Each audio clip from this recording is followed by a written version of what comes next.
terminamos la clase. Pérdida ponderal, hoy un temón en realidad, un temón que conforma varios temones. Pérdida ponderal con apetito normal o aumentado. Como verán, yo les separé, buenas noches Pierina, ¿cómo estás?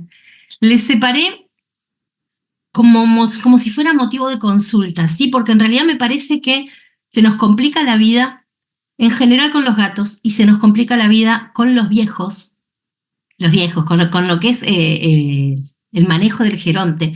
Fundamentalmente ver por dónde empezar. Entonces, dividí pérdida ponderal con apetito normal o aumentado porque generalmente es un motivo de consulta frecuente. Y la clase que viene vamos a ver con apetito normal o disminuido, que también es un motivo de consulta frecuente. El punto es que realmente causas hay millones, ¿sí?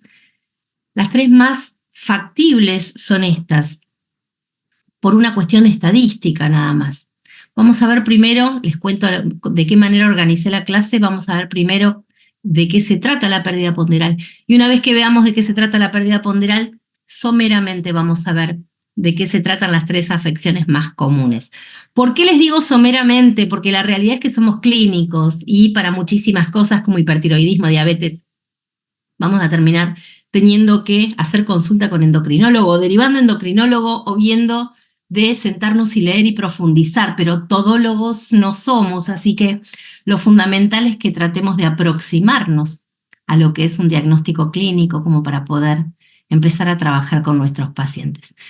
Y para esto vamos a empezar por el principio, y para empezar por el principio vamos a empezar como siempre con lo que es la definición, ¿sí? Si hablamos de pérdida ponderal, hablamos de una relación que se establece entre lo que se gasta y lo que se ingiere, ¿sí? Para que un paciente pierda peso, al igual que nosotros, estamos hablando de un animal que pierde más de lo que ingiere o que gasta más de lo que ingiere. Y esto va a estar controlado, tanto por lo que es la relación entre el apetito y el metabolismo individual de cada animal, como con la ingesta. Y apetito e ingesta no es lo mismo, ¿sí? Podemos estar hablando de un paciente que mantiene apetito y sin embargo no ingiere lo que corresponde. Y también con lo que son los niveles de desgaste y los niveles de gasto energético. Y esto condiciona fundamentalmente lo que es la función del hipotálamo. Todo va a estar regulado por el hipotálamo. No es necesario, digamos, que volvamos a fisiología en segundo año de la carrera y volvamos a decir que el hipotálamo es el que controla todo, controla la temperatura, sí, controla también lo que es la sensación de saciedad y los requerimientos, sí, también. Por eso está en la mitad del encéfalo, porque es absolutamente importante y porque realmente es este vínculo entre lo que es la ingesta y el desgaste es lo que va a condicionar cuántas posibilidades tiene mi paciente de salir adelante, aunque parezca una pavada, ¿sí? Los pacientes nunca pueden autoconsumirse porque estamos hablando siempre de enfermedad. Entonces esta regulación que está condicionada por el hipotálamo es fundamental porque recibe estímulos de diferentes lugares. Por un lado vamos a estar hablando de lo que son estímulos periféricos y estímulos centrales. No importa que sepamos de qué. No importa, realmente, está en todos los libros, cualquier cosa nos sentamos y lo leemos, aquel que se quiera dedicar a nutrición la va a tener que tener más clara. Lo que importa es que tanto los estímulos periféricos como los centrales detonan la actividad hipotalámica en sumatoria. Cuando hablamos de estímulo hablamos de millones de mediadores, millones de hormonas y valores nutricionales que llegan por sangre. Esto es lo importante del encéfalo y de que el hipotálamo tenga una red capilar con fenestraciones. Cuando estamos hablando de fenestras, estamos hablando de contacto directo de los productos que van por sangre con el elemento que los tiene que traducir, en este caso sistema nervioso central. Pero por otro lado también tenemos un montón de elementos que me condicionan la actividad de ingesta y la forma de ingesta, y que están fundamentalmente basados en lo que es todo lo que es movimiento y actividad del tracto gastrointestinal, desde la distensión hasta la motilidad. Es por esto que cuando tenemos pacientes, que se ve mucho más frecuentemente en perros que en gatos, como los bulldogs, por ejemplo, que suelen tener retardo en el vaciado gástrico, hablamos de pacientes que suelen tener modificaciones de apetito. Hay días, pasan días en los cuales los pacientes no comen y después suelen hacer sobrecarga.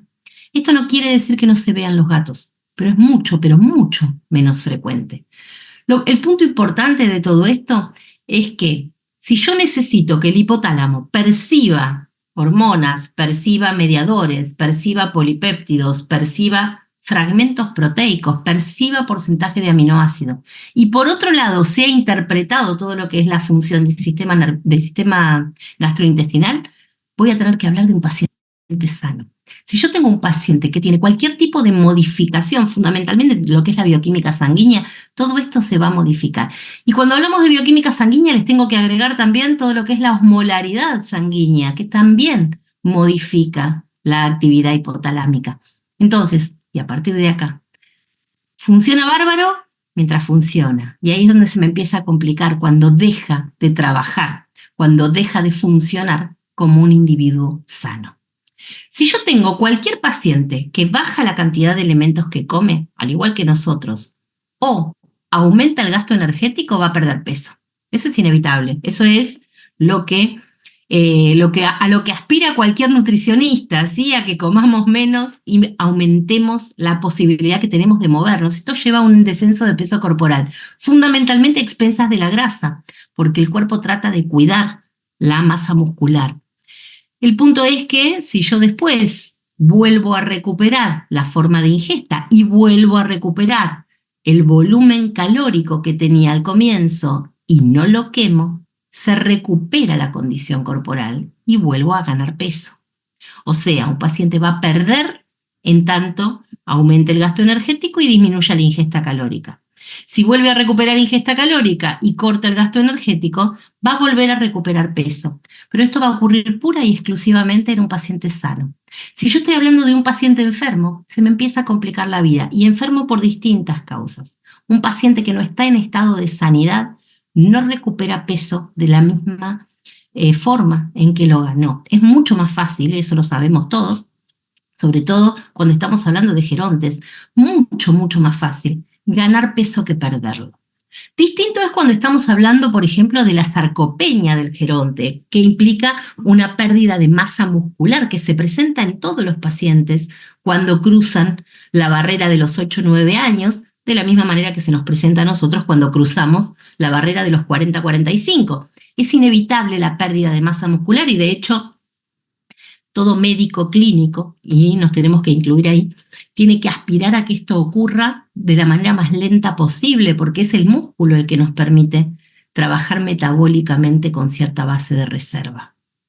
Ahora, cuando estoy hablando de un paciente que en realidad tiene cualquier tipo de afección, esta relación de ganancia de peso cuando se realiza una sumatoria de ingesta o una disminución en la pérdida, no se produce.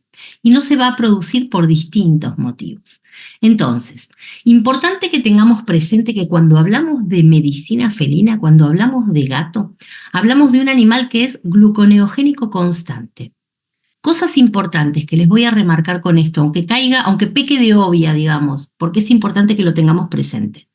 Cuando hablamos de gluconeogénesis constante, hablamos de un animal que está todo el tiempo produciendo hidratos de carbono. Es por esto que el gato no tiene hipoglucemias, ¿sí? Porque está generando hidratos de carbono simples a expensas no de los hidratos de carbono complejos que incorpora en la dieta, que es lo que haría cualquier otro mamífero como el perro, como nosotros, sino a expensas de la grasa y la proteína. Es por esto que los requerimientos son tan altos, es por esto que tiene requerimientos proteicos tan altos y es por esto que no los tenemos que ayunar. Importante, fundamental que tengamos presente que los gatos no se ayunan más de 6 horas, porque van a empezar con degradación propia, ¿sí? Empiezan a autodegradarse para poder mantener la glucemia. A partir de acá, tengamos presente que todos los hidratos de carbono complejos que el gato ingiere, como el almidón, a partir de la dieta, los va a pasar a formar grasa. No le van a servir como fuente de glúcidos. Como fuente de glúcidos siempre va a usar la grasa corporal y la proteína muscular.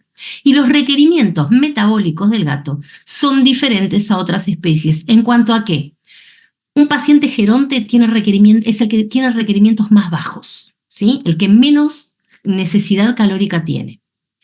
Pero no le sigue el adulto joven, le sigue el gato cachorro.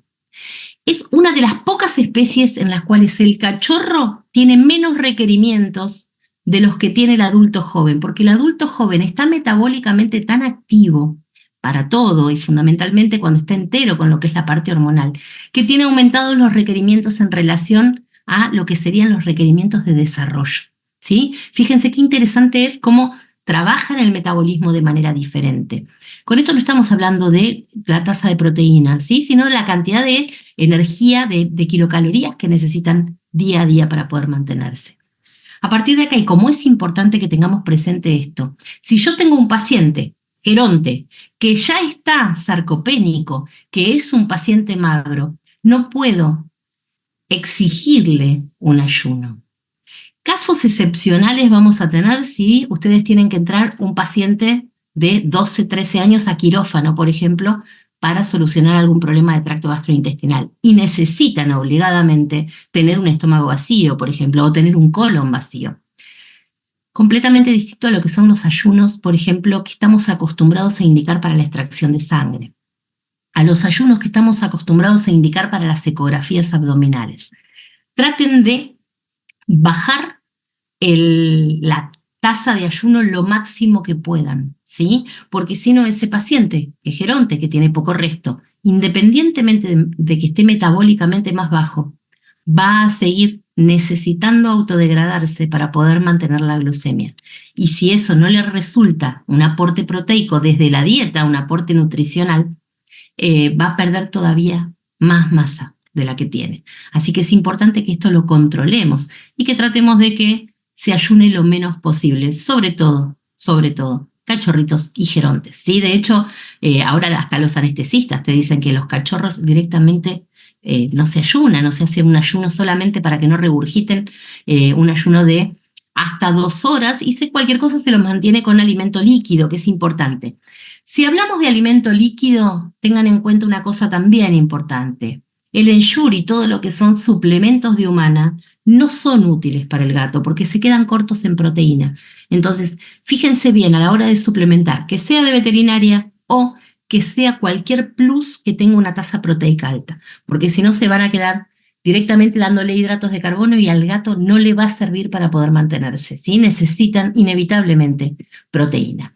Entonces, y para seguir con nuestro tema y no irme de tema para variar, que ya me conocen, cuando estamos hablando de pérdida ponderal, estamos hablando de 2 grandes grupos como causa. Una posibilidad es que mi paciente no esté recibiendo la cantidad de calorías que tiene que recibir. Y esto va a tener 2 causas, o sea, que no lleguen al gato la cantidad de calorías que necesita recibir. Por un lado, todo lo que van a ser las carencias o la ingesta inadecuada. Y ahora vamos a ir viendo un poquito, desglosando cada cosa. Y otra posibilidad es que tengamos modificaciones de la ingesta o modificaciones de la nutrición, o sea, de la absorción per se. Y la otra posibilidad es que en realidad al gato le lleguen todas las calorías que necesita, le llegue la energía que necesita, le llegue la tasa de proteínas que necesita, pero tenga o aumentada la tasa metabólica o esté en caquexia. Y es por esto que es importante que tengamos presente las afecciones, digamos, que les separé al principio como causa frecuente. Para empezar, y para poder organizarnos, si estoy hablando de insuficiente aporte calórico, voy a tener 3 posibilidades. Una, en cuanto a lo que es la carencia o ingesta inadecuada, es que no esté comiendo lo que corresponde. Y esto va a darse por 2 motivos. O porque la calidad de la dieta no es la correcta. Pasa muy comúnmente con la gente que supone que el gato come lo mismo que el perro, por ejemplo. Entonces, le dan de comer a un paciente felino el mismo balanceado que compran para el paciente canino. Y a eso agregamos que la suplementación en el canino de dieta casera es muy fácil. Es fácil agregarle un perro, no es fácil agregarle un gato. Si a eso le sumamos que el paciente felino geronte, si llega a ser neofóbico, acuérdense siempre eso, que tengo pacientes neofóbicos y neofílicos, y el paciente neofóbico no acepta modificaciones dietarias, ¿sí? A diferencia del paciente neofílico. El paciente geronte neofóbico es el más difícil de todos de manejar, porque por lo general no estamos hablando de un paciente sano, estamos hablando de un paciente que ya corre con alguna afección, no enfermedad, afección. Afección asociada a la vejez, pero a partir de ahí tengo un montón de cambios en lo que es la aceptación de la dieta, que es completamente diferente. Incluso disminución en el olfato. Por eso es importante que nosotros en el examen físico, cuando hacemos el examen físico en consulta, que hacemos consulta gerontológica, nos aseguremos que ese paciente mantenga un olfato efectivo, porque eso me va a permitir no suplir, pero sí cubrir o aumentar las posibilidades de que mi paciente tenga una aceptación dietaria un poco más amplia. ¿Sí? Acá me dice Lucas, ¿por qué los balanceados tienen 26-30% de proteínas? En realidad la mayoría de los balanceados vienen, si estás hablando de balanceados de buena calidad, con los requerimientos proteicos que el paciente necesita para cada momento. O sea, por eso es importante que nosotros si trabajamos con balanceados, sepamos qué porcentaje de proteínas tiene de acuerdo al momento en el cual el paciente lo necesita. Yo no le puedo dar la misma tasa de proteína a un cachorro que lo que necesita consumir un paciente geronte. ¿Sí? Al paciente geronte siempre se le baja la tasa de proteínas para disminuir, para hacer un poco de nefroprotección, no hace milagros, pero para hacer un poco de nefroprotección. Pero cada balanceado, el balanceado varía mucho en cuanto a la calidad y varía mucho la composición de acuerdo a cada formulación. ¿Sí? No tienen la misma formulación. Bien, otra posibilidad es que tengamos dieta de calidad equivocada en cuanto a, como hablábamos recién, que le estemos dando dieta de cachorro a un paciente geronte o viceversa. ¿Sí? Es lo que nos suele pasar cuando la gente nos consulta porque la hembra parida perdió peso. Y la hembra parida perdió peso, pero le siguen dando de comer lo mismo cuando está haciendo una pérdida por aumento de requerimientos a partir de la lactancia de muchísima mayor concentración. O sea, yo necesitaría aumentarle la calidad nutricional un montón. En el caso de la hembra felina, y nos pasa, es raro y cada vez tenemos menos hembra felina geronte parida, porque por suerte tenemos muchísima más escuela con todo lo que es la esterilización. Pero cuando tenemos pacientes gerontes que están paridos, tienen que tener en cuenta que si bien en la perra la calidad láctea es similar, en el gato los requerimientos del cachorro, de acuerdo a la etapa de desarrollo, van modificando la calidad de la leche. ¿Sí? Van variando las tasas de proteína, vitaminas liposolubles. Todo eso se va modificando en función de los requerimientos de la edad del cachorro. Es por esto que no tenemos que mezclar cachorros de distintas edades, porque los requerimientos son diferentes y porque el cuerpo va a responder a lo que tenga mayor necesidad, o sea, lo que le demande más, por ende, empieza a producir modificaciones de lactancia más similares a la de los cachorros más grandes y los chiquitos se quedan descubiertos de un montón de elementos que conforman la nutrición. Así que es importante que controlemos qué tipo de dieta va a estar ingiriendo nuestro paciente. Y otra posibilidad es que tengamos dietas en volumen equivocado, o sea, que la calidad sea la correcta, que la forma de comer sea la correcta, pero lo que no tenemos es el volumen necesario. Y esto lo vamos a dividir en dos formas de presentación.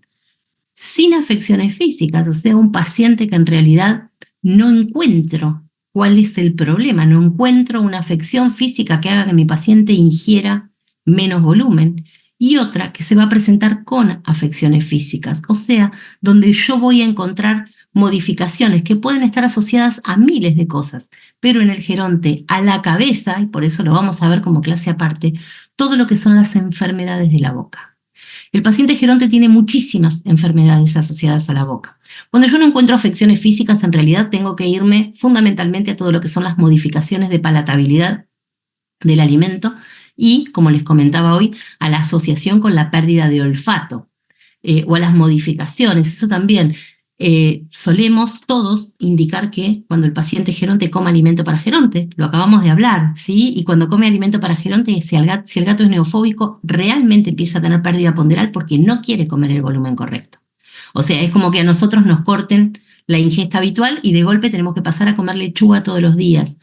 Pasa mucho con pacientes que obligadamente, como en el caso de enfermedad intestinal inflamatoria, tienen que comer alimento hipoalergénico.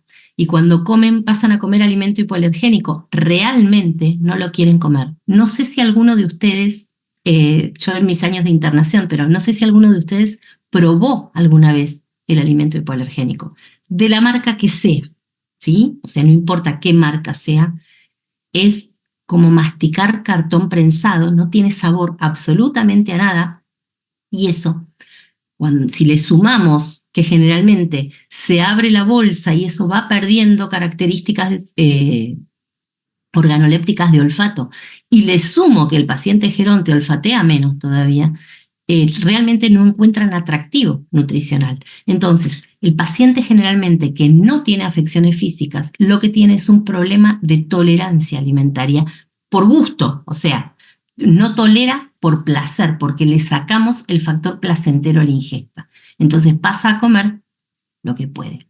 Acá me dice Day, ¿qué opinión tengo con respecto a los alimentos comerciales? ¿Qué opinión tengo con respecto a qué, Day? Y haciendo la salvedad de que claramente no soy nutricionista. No sé a qué te referís con qué opinión. Si me vas a preguntar entre lo que es dieta natural y lo que es dieta comercial, ya lo dije en la clase pasada, pero se los voy a volver a repetir. En lo personal, no cualquier persona puede hacer una dieta para gatos. El perro es más fácil, el perro es mucho, metabólicamente mucho más fácil, el gato no. Así que existen excelentes nutricionistas que pueden tal vez generar una dieta casera, digamos. Lo que no confío fundamentalmente es que el tutor pueda cumplir con todos los pasos que requiere un paciente para una dieta casera. En cuestión de calidad, para mí, en lo personal, es lo más práctico. No quiere decir que sea lo mejor, quiere decir que es lo más práctico.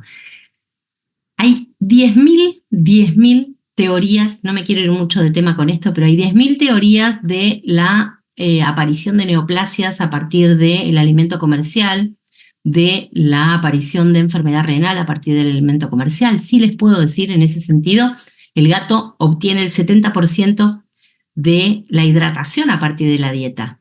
Por ende, siempre va a ser muchísimo mejor un alimento húmedo y es por esto que generalmente suelen quedarse cortos con la ingesta de agua. Pero desde que existen los alimentos comerciales, los pacientes duplicaron la edad, o sea, duplicaron la esperanza de vida, literalmente duplicaron. Entonces, no tengo base científica para justificar la aparición de neoplasias o de enfermedad renal aplicado directamente a los balanceados. Lo tengo aplicado a la edad. Y si es por edad, no tengo forma de demostrar a qué se debe. ¿Sí? No sé si me entendés el punto de vista. No soy partidaria de que cualquier persona puede generar una dieta casera para su animal. Para su animal, hablando de gatos, ¿eh? El perro ya les digo, el perro es más fácil. El gato es muy difícil de equilibrar. Por algo la esperanza de vida se duplicó. Entonces, en ese sentido, si me preguntás, de lo que veo, yo tengo pacientes que comen dieta casera y si están sanos, están divinos. Y el pelo está hermoso y están en buen peso. Es fácil regular el volumen, eso sí, es mucho más fácil regular el volumen de ingesta. Pero si están enfermos, lo que veo es, por ejemplo, que tengo pacientes que con dieta casera me triplican la urea en 15 días. No la creatinina, pero sí la urea. Entonces, me cuesta mucho, o me ha costado mucho enganchar a algún nutricionista que me resulte bueno en cuanto a lo que es el equilibrio sin desbalancearme los pacientes cuando están enfermos. Y el 90% de lo que veo yo está enfermo. Entonces, la realidad es que en ese sentido me resulta mucho más práctico el balanceado. Sí, y veo mejores resultados en cuanto a el tiempo de supervivencia. Pero te repito, no soy nutricionista. Bien, con afecciones físicas, entonces, inevitablemente voy a tener que buscar dónde está el problema. Ya les digo, la mayoría de los pacientes gerontes, el primer problema que tienen relacionado con la ingesta está asociado a las piezas dentarias. Pero no es el único. Entonces, obligadamente tengo que buscar y ver dónde está el tema. En primer lugar, relacionado con afecciones de la ingesta, tengo que ver que no tenga ningún tipo de problema de nariz y boca. Claramente esto es un cachorro, ¿sí? No es un paciente geronte. Esto tampoco es un paciente geronte, es un paciente joven. Pero en ambos casos lo que tienen es un circuito de enfermedad respiratoria superior, herpes y calicivirosis. El gato cachorro suele hacer manifestación herpética así, con un poco de secreción ocular, un poco de secreción nasal. La calicivirosis se suele manifestar como úlcera lingual. El gato cachorro. El punto en el geronte es que se asocia mucho con las manifestaciones clínicas de diestrés. Todo lo que sean las respiratorias y el complejo respiratorio superior puede volver a presentarse en función de un sistema inmune que no está efectivo. Esto puede verse tanto asociado con los virus inmunodepresores, con el diestrés en el perro anciano, en el gato anciano que no lo puede manejar de manera efectiva. Así que es fundamental que empecemos siempre por revisar qué es lo que va a pasar con ese paciente. Tengan balanceado en consultorio. No importa si el gato lo come o no lo come. Lo que importa es si el gato lo olfatea o no lo olfatea. ¿Qué tipo de comportamiento presenta frente al alimento en consulta? Lo inmediato subsiguiente, cuando descartamos que no tengamos ningún tipo de afección en nariz y boca, van a ser todas las afecciones asociadas a dilataciones esofágicas. Esto es una placa con estenosis esofágica a partir del consumo de doxiciclina. El gato tiene una velocidad de pasaje de alimento de 8 a 10 centímetros por segundo. El perro tiene de 1 a 12 centímetros por segundo. Es por esto que al perro no se le pegan los comprimidos en el esófago. Al gato sí. Pero no solo se le pegan los comprimidos, sino que al estar el tránsito lento, si yo no lo barro con mucho volumen de agua, tengo muchísimas posibilidades de que la lesión en lo que es la pared esofágica se produzca en más de un punto. Vieron que tenemos como esa costumbre de, después de darle un comprimido al gato, y generalmente se asocia a la doxiciclina, pero empiecen a implementarlo en toda la medicación que usen en comprimidos, en cualquier paciente felino, siempre se da agua. Bueno, el siempre se da agua no es 1 o 2 centímetros de agua, es bastante agua. Tengan cuidado con esto, con lo que son las aspiraciones, porque el tutor empieza a perder la paciencia también con el darle agua de después.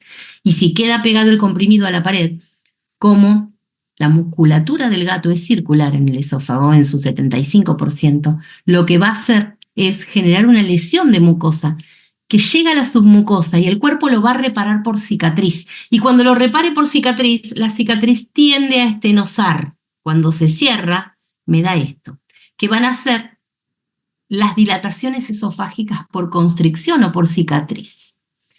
Este cuadro clínico habitualmente da regurgitación como signo.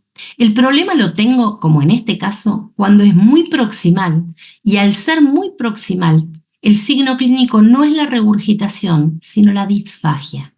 Y la disfagia es más complicada de ver, de percibir y de interpretar como signología clínica, porque una de las formas más frecuentes que tienen de presentar disfagia es la cialorrea.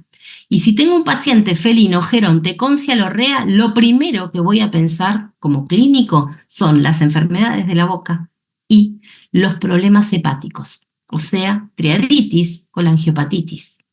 Por ende, muchas veces se nos pasa, nos queda como desapercibido porque el signo clínico se nos diluye confundido con otro. Así que tengan en cuenta esto. Sumado a esto, antes de que tengan dilatación, van a tener lesión esofágica y la esofagitis duele, o sea que empiezo a tener causas de anorexia asociadas a una forma de presentación que realmente no tengo cómo ver si no implemento un método complementario. Como tengo que conocer para ver, realmente se los presento como punto porque es importantísimo que descarten a partir de anamnesis qué tipo de medicación recibió ese paciente y por qué. El geronte está polimedicado, la mayoría de las veces está polimedicado. La mayoría de las veces el gato geronte ya fue a otra veterinaria antes, por vómito crónico, por ejemplo, o por el motivo que quieran, y está medicado. Entonces, muchísimas cosas se nos pueden empezar a pasar por alto porque ya viene de distintas consultas y suele hacerse una sumatoria en vez de hacerse una cosa clara, ¿sí? Después, obviamente, voy a tener que descartar las afecciones de estómago e intestino, ¿sí? Habitualmente todo lo que es estómago tiene más que ver con todo lo que es vómito crónico, y de intestino, las causas voy a tener que dividirlas obligadamente en todo lo que son diarreas agudas y diarreas crónicas, que eso lo vamos a ver al final, asociado fundamentalmente a lo que es linfoma y enfermedad intestinal inflamatoria. La insuficiencia pancreática exócrina se presenta en el gato geronte y no es tan infrecuente como estuvimos creídos hasta hace poco tiempo. Nosotros teníamos la idea de que la hipe se daba en el perro, ¿sí? En el gato nunca la consideramos. ¿Por qué? Porque un gato viejo pierde peso, porque un gato viejo puede tener modificaciones de conducta, porque un gato viejo tiene hipertiroidismo y el hipertiroidismo da vómito y diarrea. Y pueden tener insuficiencia pancreática exócrina. Sobre todo, tengamos en cuenta que los gatos tienen habitualmente como forma de presentación la pancreatitis de tipo crónica. Les cuento, con mi gata me pasó eso. Mi gata la sacrifiqué por una hipe y esa hipe fue secundaria a pancreatitis crónicas repetidas. No tenemos muchas posibilidades de sacar adelante un paciente con hipe, más allá de la suplementación con enzimas, las modificaciones de dieta, todo lo que es el agregado de vitamina B, de ácido fólico, porque empiezan con carencia absortiva, cosa que es fácil cuando tenemos un paciente neofílico o cuando ese paciente acepta modificaciones. Cuando no acepta modificaciones, en el caso de la mía, ella no aceptaba modificaciones dietarias, excepto carne picada. Era lo único que le podía agregar y no empezó a estar refractaria a enzimas. Empiezan realmente con unas pérdidas ponderales muy, muy importantes. Este gatito que tienen acá abajo, que no se llega a ver en la foto, porque de hecho no era el tema, pero para que lo tengan en cuenta, tenía ya una lesión cutánea por pérdida ponderal. Para cuando lo recibí yo estaba pesando 1,350 kg, logramos que llegara a pesar casi 2 kilos y después se murió. Nada, vivió en realidad 8 meses, pero vivió 8 meses con muy buena calidad de vida y muchísimas veces es un lujo y tenía una IP.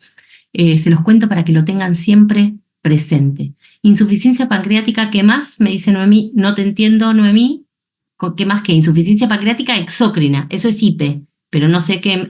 Eso, sí. Insuficiencia pancreática exócrina. Vos tenés dos grandes problemas en el páncreas. Uno que va a ser todo lo que es la carencial endocrina, ¿sí?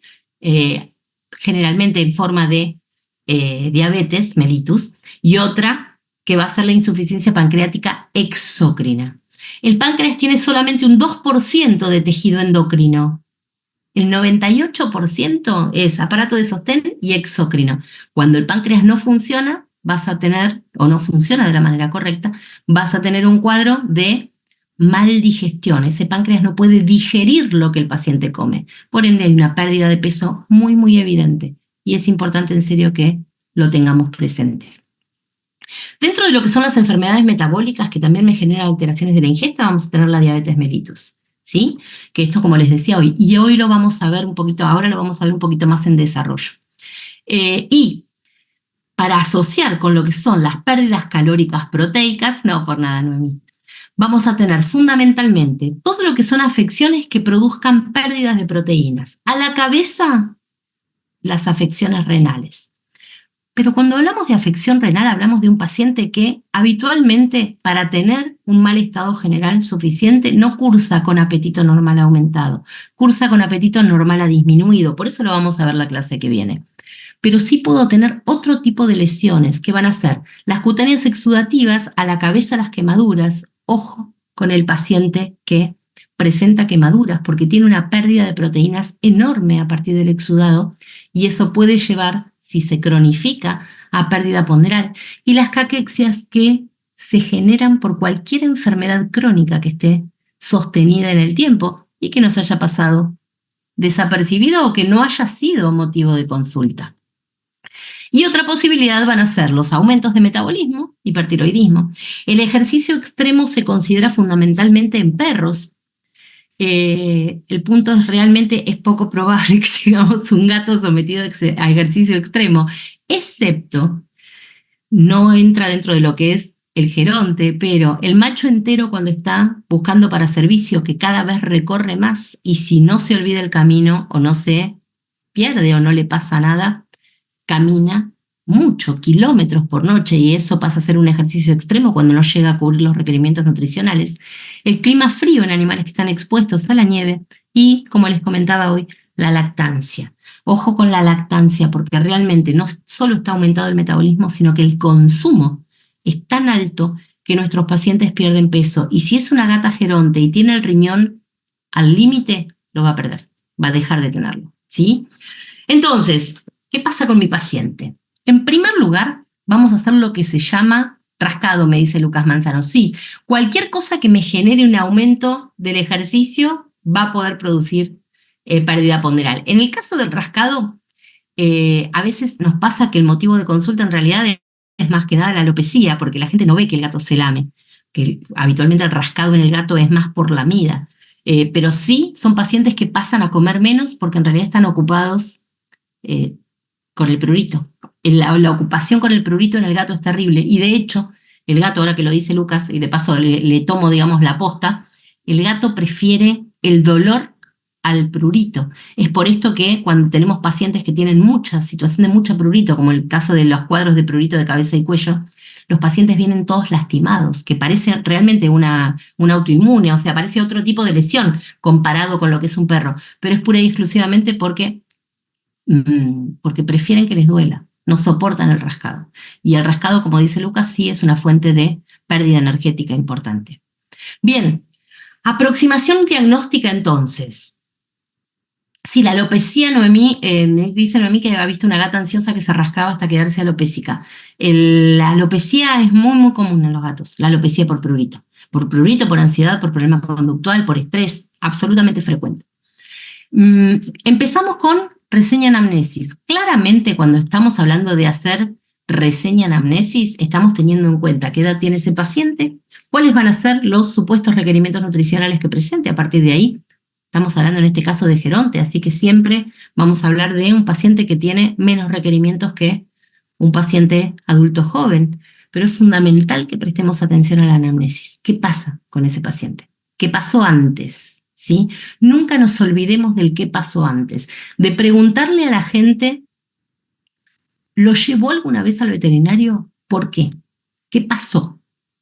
Porque eso es lo que nos empieza a orientar acerca de dónde puede estar el problema. Así como les comentaba hoy que la insuficiencia pancreática exócrina se presenta muchísimas veces secundaria a pancreatitis crónica. Si nosotros no hablamos con el tutor y le preguntamos al tutor, ¿lo llevó al veterinario? Sí, ¿por qué? No, porque vomitaba. ¿Cuántas veces lo llevó? O sea, ¿lo llevó una vez porque el paciente vomitaba? ¿O lo llevó 2 veces por año en los últimos 3 años porque el paciente vomitaba? ¿Se entiende? Entonces tenemos que sí o sí tomarnos el tiempo de sentarnos y de hablar. A partir de acá, tenemos que objetivar al paciente también, y para eso necesitamos saber si realmente está perdiendo peso o no.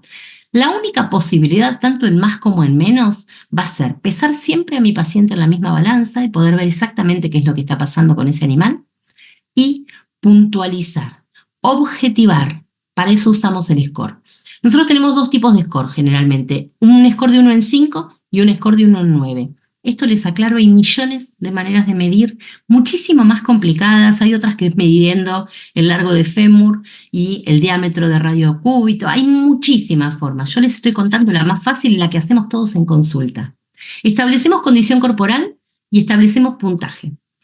Como existen 2 tablas, uno es de 1 en 5 y otro es de 1 en 9, en lo personal, yo lo que suelo hacer es trabajar con la tabla de 1 en 5 para pacientes que veo bien y que necesito hacer seguimiento, pero son pacientes que los ves, que están bien, que están en buen estado general, el geronte que viene a consulta de rutina y que yo lo único que voy a hacer es pesarlo en la balanza y anotar cómo viene, porque a veces las modificaciones de peso van en desmedro de la masa muscular y en ganancia de grasa, por ejemplo, pero eso no es un peso sostenido que a mí me sirva. Y en el caso de que presente algún tipo de alteración o algo no me cuadre, paso a buscar la tabla de 1 en 9, está en todos los libros, lo pueden buscar en cualquier lado porque no se les va a complicar la vida para encontrarla, y si no, en internet, que tenemos tablas de score, pero a cantidad. Fundamental que en el examen físico de todo paciente geronte, acuérdense que tenían menor percepción de sed, determinen la hidratación de ese paciente. Y cuando hablamos de hidratación del gato, ojo con una cosa importante. Nosotros hacemos una determinación de hidratación en función de la humedad de mucosas, del tiempo de llenado capilar, del retardo del pliegue cutáneo. El gato geronte va a dar siempre retardo de pliegue cutáneo, siempre, igual que nuestros viejos, igual que cualquiera de nosotros que ya haya cumplido 45. Cuando vos te haces el plieguecito así de la mano, hay retardo en el pliegue. Cuando vos tenés 20, ese pliegue no se retarda. Esa diferencia está dada fundamentalmente por el contenido de agua normal del subcutáneo. Ahora, cuando tengo un paciente al cual le agrego una pérdida ponderal por cualquier causa, ese pliegue va a estar más retardado. Tengo 2 posibilidades. Una es que esté deshidratado, por eso es tan importante que yo me fije qué grado de hidratación tiene. Y otra posibilidad es que en realidad ese paciente no esté deshidratado y como tiene pérdida ponderal, está perdiendo proteína del subcutáneo. ¿Sí? Como está perdiendo proteína, pierde fibras elásticas que son de sostén. Entonces me marca un retardo del pliegue que en realidad no es por deshidratación, es por pérdida ponderal.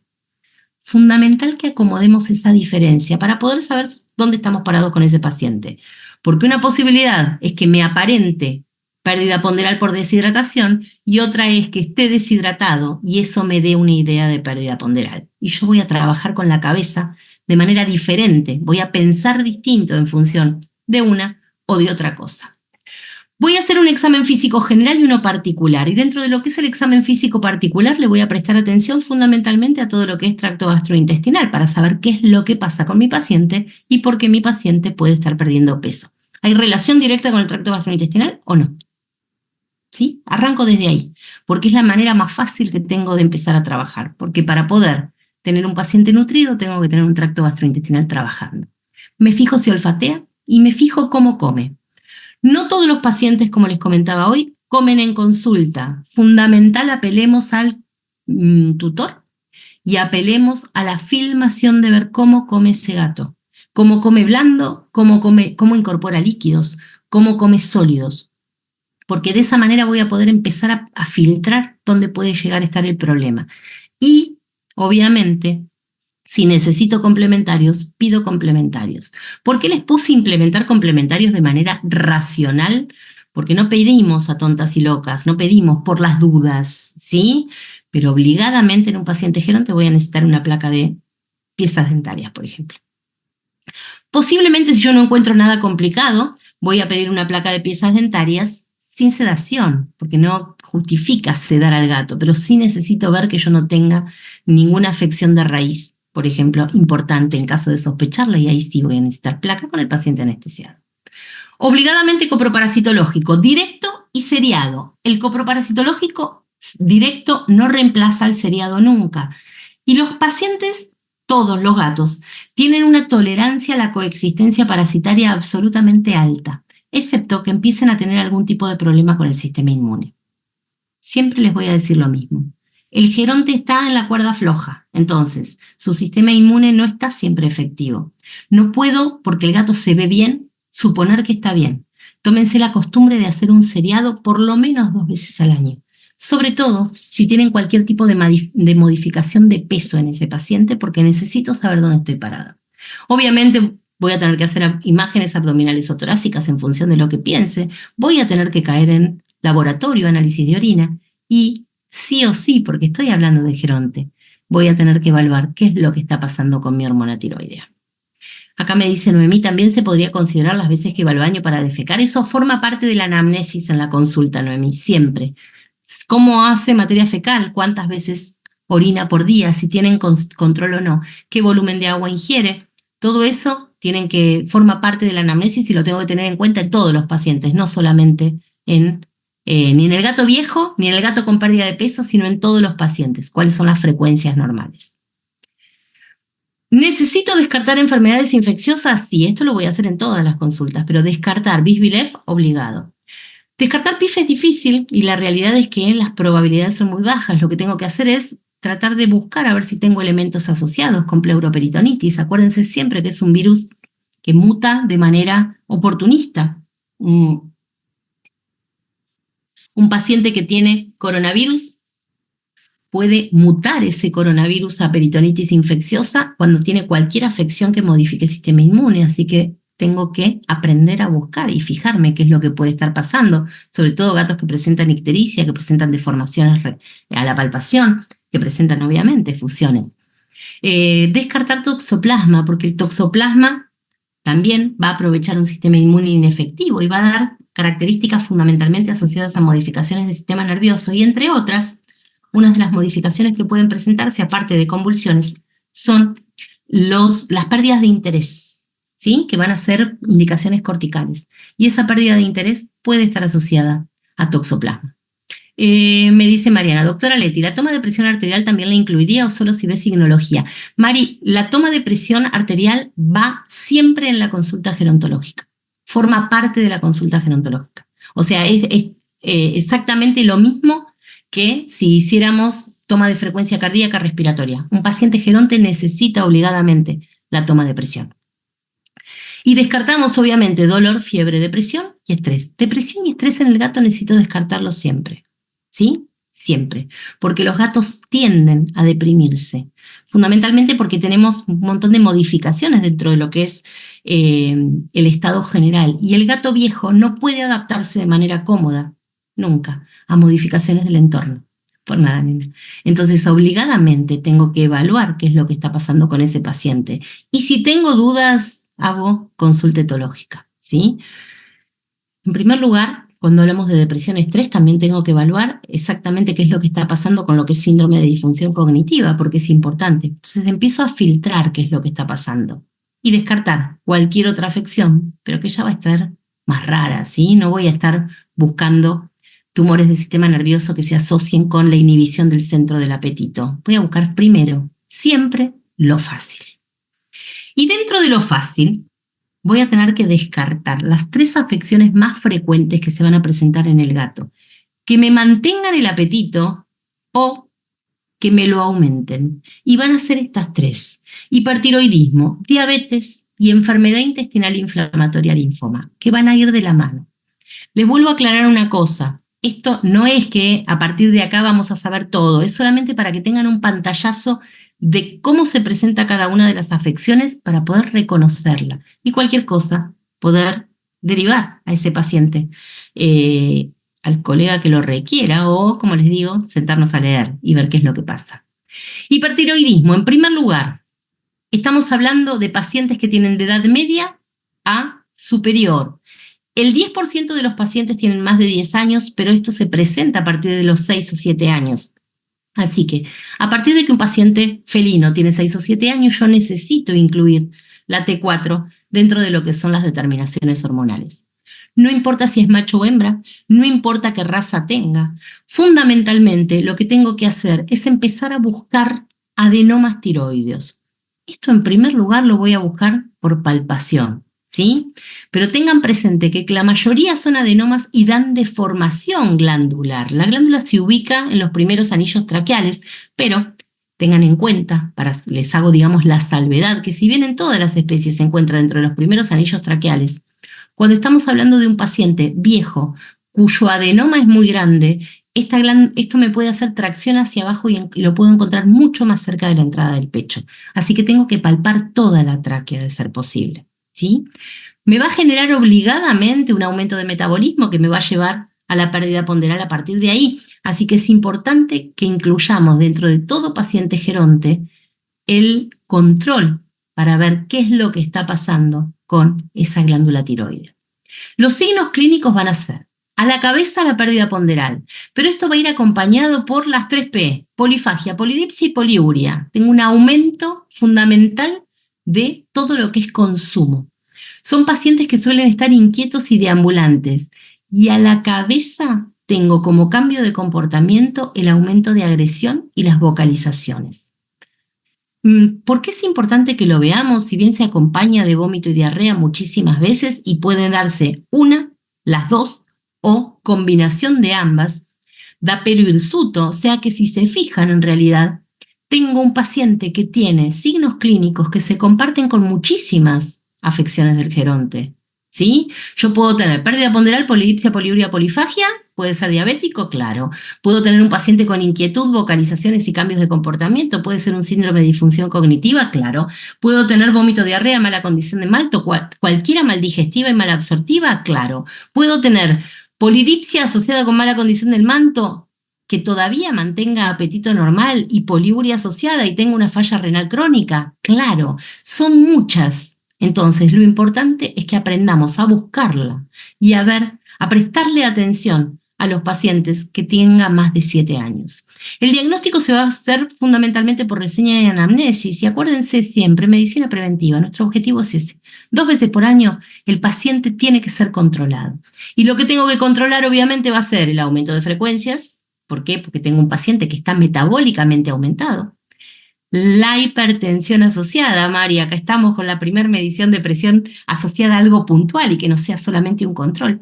Disminución de masa muscular porque le está ganando el metabolismo a ese paciente. Y generalmente, como dijimos que eran adenomas, suele ser palpable el aumento de tamaño tiroideo en el cuello del gato, en lo que es el primer tercio del cuello. Pero acuérdense, si no lo encuentran en el primer tercio del cuello, de buscarlo un poquito más abajo. Me pasa a veces que me confundo, vieron que se ensancha el cartílago cricoides antes de la unión con el primer anillo traqueal, y bien, pensemos que en el gato es todo chiquitito, ¿no? Y a veces me da dudas. Si me genera dudas, pido ecografía de cuello.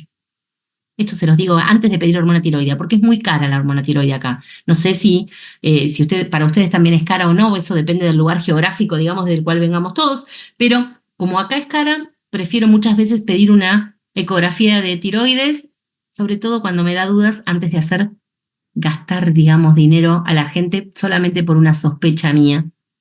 Sí es cara, me dice Mari. La confirmación siempre va a ser a partir de la T4 total, ¿sí? Yo no necesito, como en el perro, medir TSH, medir todo. ¿Por qué? Entre otras cosas porque la TSH va a estar siempre baja porque el paciente es hipertiroideo. Entonces con la T4 total estamos. Fíjense que tiene una sensibilidad del 85 al 90%. Si yo lo junto con los signos clínicos, directamente ya lo tengo que tener en cuenta. El punto con la TSH también es que aparentemente podría llegar a usarse la canina, pero es específica de especie y es difícil conseguir TSH. Entonces, si sabemos que con la T4 total me alcanza, usamos T4 total, gastamos menos y llegamos al mismo resultado, sumado siempre a la historia clínica. Tengan en cuenta que dentro de lo que es el laboratorio común, el normal, vamos a tener eritrocitosis, neutrofilia y un hígado, como digo yo, un hígado inducido, un hígado que está irritado, elevan las enzimas hepáticas, pero no es una locura, se elevan un poquito. Lo mismo me va a pasar con la glucemia. ¿Puedo tener asociada la falla renal crónica? Claro, son pacientes gerontes, así que la falla renal crónica puede estar asociada a la hiperglucemia. $10 me dice Daphne en Perú, aproximadamente T4 total. Acá, para nosotros, $10 son 10.000 pesos. Lucas, vos, que tu cabeza debe andar más rápida que la mía.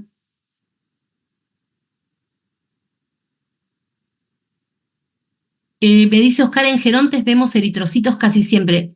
Bien, bien, 10.000 pesos. No, mucho, pero mucho más cara acá en Argentina entonces.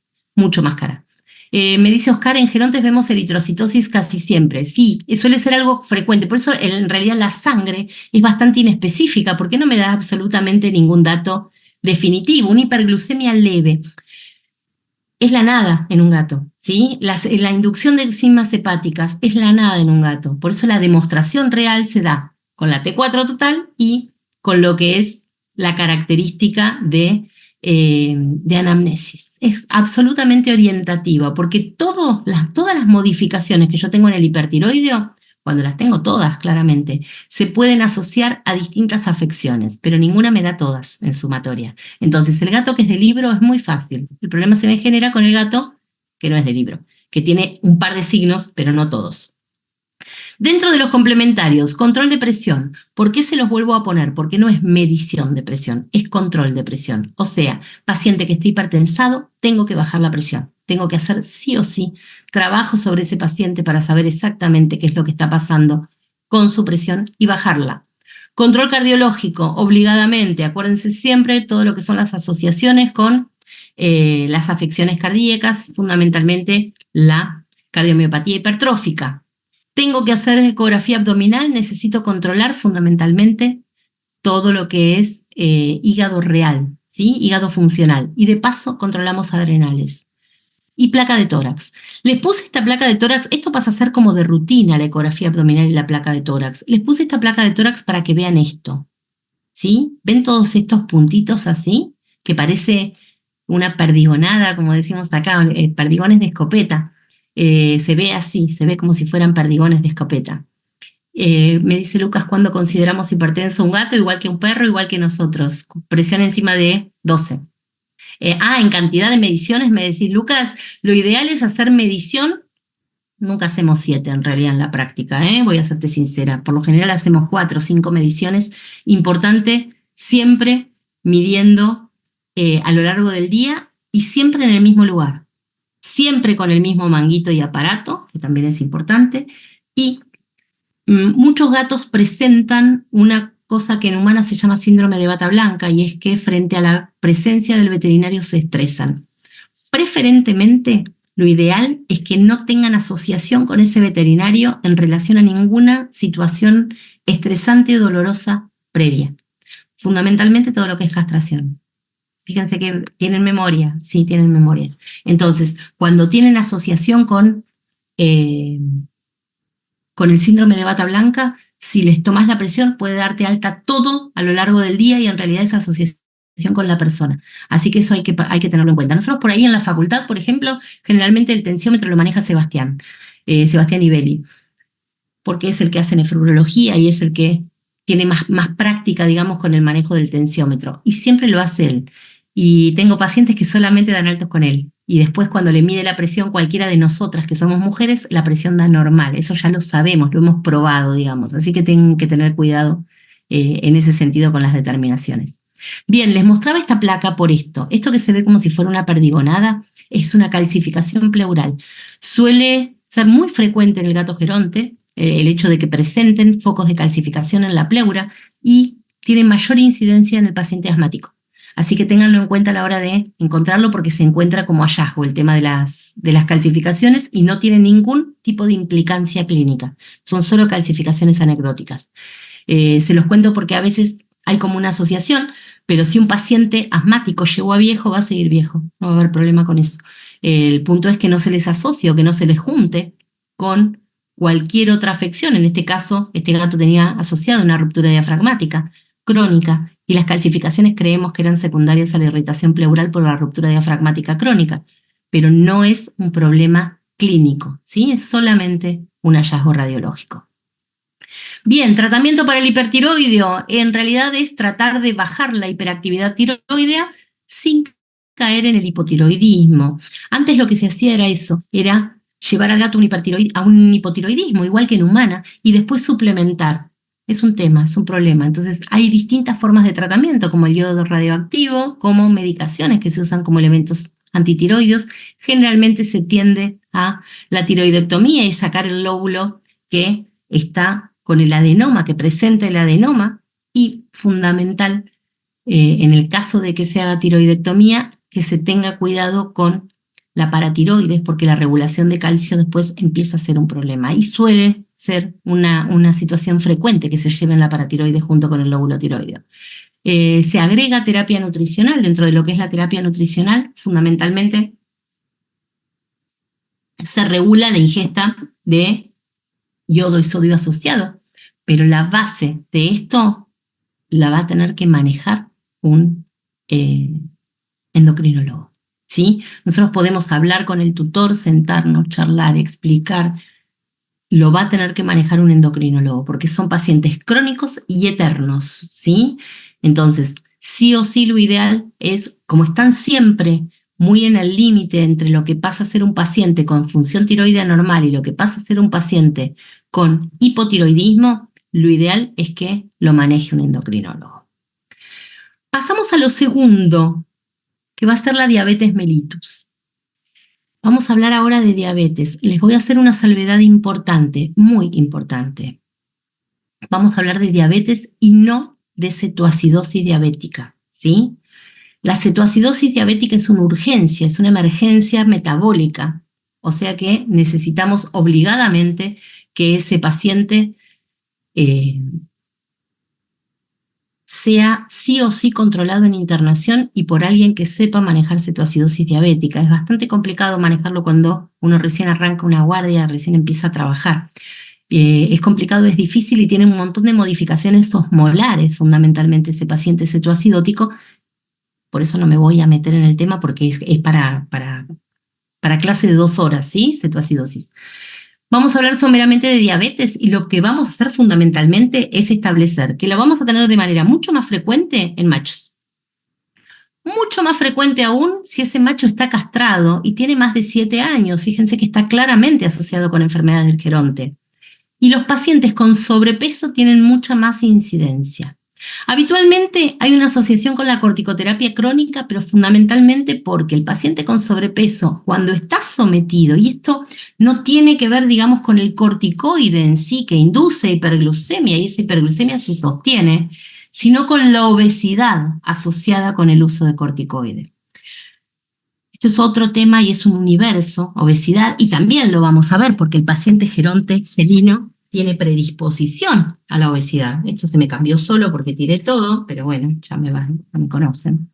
Cuando estamos hablando de un paciente que tiene obesidad, estamos hablando de un paciente que tiene uno de los tejidos endocrinos más grandes del cuerpo, generando un montón de adipoquinas que son proinflamatorias. No me voy a detener en esto porque realmente lo vamos a ver. Esas adipoquinas, igual que son proinflamatorias, generan básicamente un paciente proinflamado y que tiene resistencia a la insulina. Es por esto que cuando estamos asociando corticoides de uso crónico con toda la movilización que genera a partir del catabolismo, aumentamos los riesgos de tener un paciente diabético. Fundamentalmente, a la hora de hacer consulta, vamos a estar hablando de gente que viene y te dice, este paciente está con pérdida ponderal, o sea, perdió peso, y eso lo vemos, y lo vemos realmente. Como signo clínico, disuria, poliuria y polifagia, las 4P, pérdida ponderal, polidipsia, poliuria, polifagia. Y podemos tener asociados modificaciones en la forma de movimiento. Tengo que tener en cuenta que en gatos la diabetes más frecuente es la tipo 2, o sea, la insulino dependiente, pero fundamentalmente se produce porque hay una disminución en la producción de insulina, pero también una resistencia periférica, o sea, la célula no puede meter la glucosa porque está resistente a insulina. Esto lleva inevitablemente a un aumento de la glucemia y eso se determina por medición, arrastre de líquido y poliuria a partir de ese arrastre porque hay pérdida de glucosa por orina. Pero, diría un profesor mío hace muchos años, es morirte de hambre en el medio del banquete porque las células tienen hambre, las células requieren un aporte de glucosa que no pueden tener. Y esto es lo que me da los signos clínicos: poliuria, polidipsia, polifagia y pérdida ponderal. Ahora bien, como tenemos predisposición, tenemos que tener en cuenta que los birmanos y sus cruzas están dentro de las razas más frecuentes a la hora de presentar hiperglucemia diabética, ¿sí? Dijimos la obesidad y se suma la falta de actividad física, lo cual también tiene relación con la raza. Todo lo que sea exceso de cortisol o exceso de somatotrofina me va a predisponer a ese paciente a sufrir diabetes mellitus, y a eso le voy a agregar como repetición, acuérdense de nuevo, el gato hace pancreatitis crónica y solamente tengo un 2% de tejido endógeno, ¿sí? De tejido pancreático que obedezca a la producción de glucagón, insulina y somatostatina. Entonces, es importante que tengan en cuenta que todo páncreas que sufre inflamación a repetición o que tiene depósito de sustancia amiloidea, que es otro de los órganos donde se deposita el amiloide, aparte de sistema nervioso central, aparte de riñón, tiene mayor predisposición a hacer diabetes como forma de enfermedad. El gato obeso va a estar predispuesto con muchísima más posibilidad, entre otras cosas, como vimos, por la movilización de lípidos, pero el tejido adiposo per se es el principal generador de resistencia a insulina. Es por esto que es importante que nosotros no lleguemos a tener un paciente geronte así, ¿sí? Se mueven menos por muchísimas causas, entre otras enfermedad articular degenerativa, dolor articular. Ya si se mueven menos y tengo un paciente con tendencia a la obesidad, tengo que trabajar obligadamente para corregir eso, antes de que se presente la enfermedad per se, o sea, la enfermedad como entidad. Los signos clínicos van a ser las 4P y aparte se va a asociar la nefropatía, ¿sí? Pero dijimos que caminaban raro, se movían raro, y esto se da por una cosa que se llama neuropatía diabética. La incidencia no es muy alta, tiene un 10%, pero tiene 4 formas de presentación diferentes. Una que es periférica y se llama neuropatía simétrica distal o neuropatía sensorio-motriz. El paciente percibe diferente y no puede hacer una movilidad normal de determinadas partes del cuerpo, que es lo que nos pasa con la pisada plantígrada. Otra posibilidad es la neuropatía autónoma, donde se afecta el sistema nervioso autónomo y la signología que tengo va a ser simpática parasimpática. Otra va a ser la proximal, o sea, neuropatía proximal, y generalmente afecta plexos lumbares o nervio femoral puntualmente, ¿sí? Y otra opción es la neuropatía diabética focal, que en realidad se asocia habitualmente como forma de presentación con la sinestesia o la hiperestesia. Hay modificaciones locales, pero lo tengo que tener en cuenta cuando tengo esos pacientes que se lamen mucho una parte en particular, por ejemplo. Tengo como forma de presentación la cetoacidosis diabética, que dijimos que vamos a estar hablando de un paciente en emergencia, y la forma de presentación de la cetoacidosis diabética, a diferencia de lo que es la diabetes, no va a ser la polidipsia, poliuria, polifagia y pérdida ponderal, va a ser la anorexia. ¿Sí? Hacen anorexia, hacen vómito, y ese vómito es por irritación osmolar a nivel sistema nervioso central del centro del vómito. Así que imagínense que la glucemia está terriblemente alta. Son pacientes que vienen deshidratados porque están anorécticos, pero la hiperglucemia lleva obligadamente al sostenimiento de la glucosuria y no pueden responder porque están literalmente intoxicados con las diferencias de presión osmótica que se presenta en el sistema nervioso. El sistema nervioso es increíble, pero increíble, absolutamente mágico. Entre otras cosas, lo que hace cuando tiene valores osmolares que se sostienen en el tiempo durante mucho tiempo, como pasa con los pacientes diabéticos descompensados, es generar una cosa que se llaman iones hiperosmolares para contrarrestar las diferencias de osmolaridad que vienen con sangre. Es por esto que yo tengo que bajar la glucemia de manera lenta, porque si no, no doy tiempo a que esos iones hiperosmolares se equilibren y el paciente me va a hacer un edema de sistema nervioso central, porque ese cerebro va a chupar líquido si yo no le doy tiempo a acomodarse. Acá me dice Lucas si el caminar plantígrado es por la neuropatía periférica. Sí, por la periférica o por la proximal, Lucas, pero es por neuropatía. Y otra cosa que tienen los pacientes diabéticos es retinopatías, que esto los oftalmólogos lo definen. Fíjense una cosa importante, dentro de lo que son los signos clínicos, perdón, que me fui, no tengo la catarata diabética en el gato, ¿sí? La catarata diabética no se presenta en el gato, se presenta en el perro. Esto se los cuento porque si tengo un gato geronte con cataratas, no tengo que ocuparme de su glucemia, tengo que ocuparme de un montón de otras cosas. ¿Sí? Pero el problema no lo voy a ver a partir de la opacidad de cristalino, a diferencia de lo que es el perro, sobre todo los perros de raza Toy. El diagnóstico lo voy a hacer fundamentalmente en función de tener una glucemia sostenida superior a 280 miligramos decilitro. Y acá les voy a hacer otra salvedad importante. Si yo tengo un paciente que tiene la glucemia un poco alta, es estrés transitorio. Un poco alta, 160, 180, ¿sí? Eso es un poco alto. Si yo tengo un paciente que tiene la glucemia hasta en 300 más o menos, es una glucemia sostenida. Y la primera causa de glucemia sostenida, pero transitoria en el gato, es el diestrés. Hacen episodios de hiperglucemia, incluso con glucosuria intermitente, pero esa glucosuria tampoco se mantiene. Tengo un momento en el cual hay glucosuria porque venció el umbral de filtración renal y después se pierde esa glucosuria y pasamos a tener glucemias más bajas, entonces se recupera la pérdida de glucosa por orina. Ahora, si yo tengo un paciente que tiene la glucemia por encima de 280 y tiene glucosuria sostenida, tengo un paciente diabético hasta que demuestra lo contrario. ¿Puedo tener asociado un paciente con infecciones? ¿Hay algún bebito hablando ahí? ¿Con infecciones urinarias? Sí, claro, puedo tener un paciente que tiene infecciones urinarias asociadas, pero fundamentalmente se da porque las bacterias tienen que comer.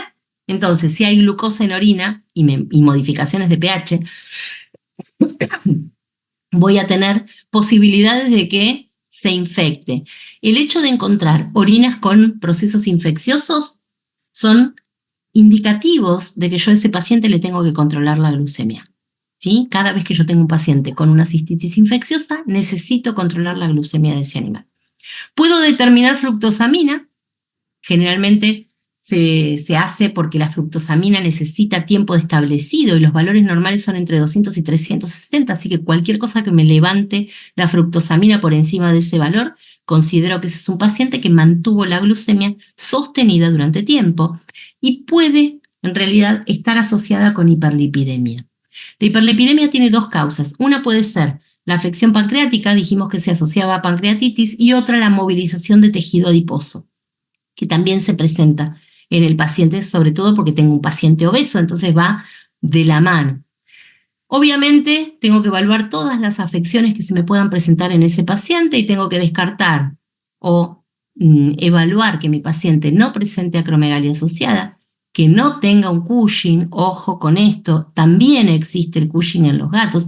Los veterinarios tenemos, vamos a meternos todos en la misma bolsa, pero tenemos la mala costumbre de suponer que el gato responde a corticoide para todo y esto no es así. Entonces tenemos pacientes que por ahí hace 2, 3 años que vienen tomando corticoide o recibiendo corticoides de rutina y necesito descartar pancreatitis a partir de test de lipasa. Acuérdense que el test de lipasa inmunoreactiva, también es específica de especie. No puedo usar test de perro en gato porque no me va a dar correcto.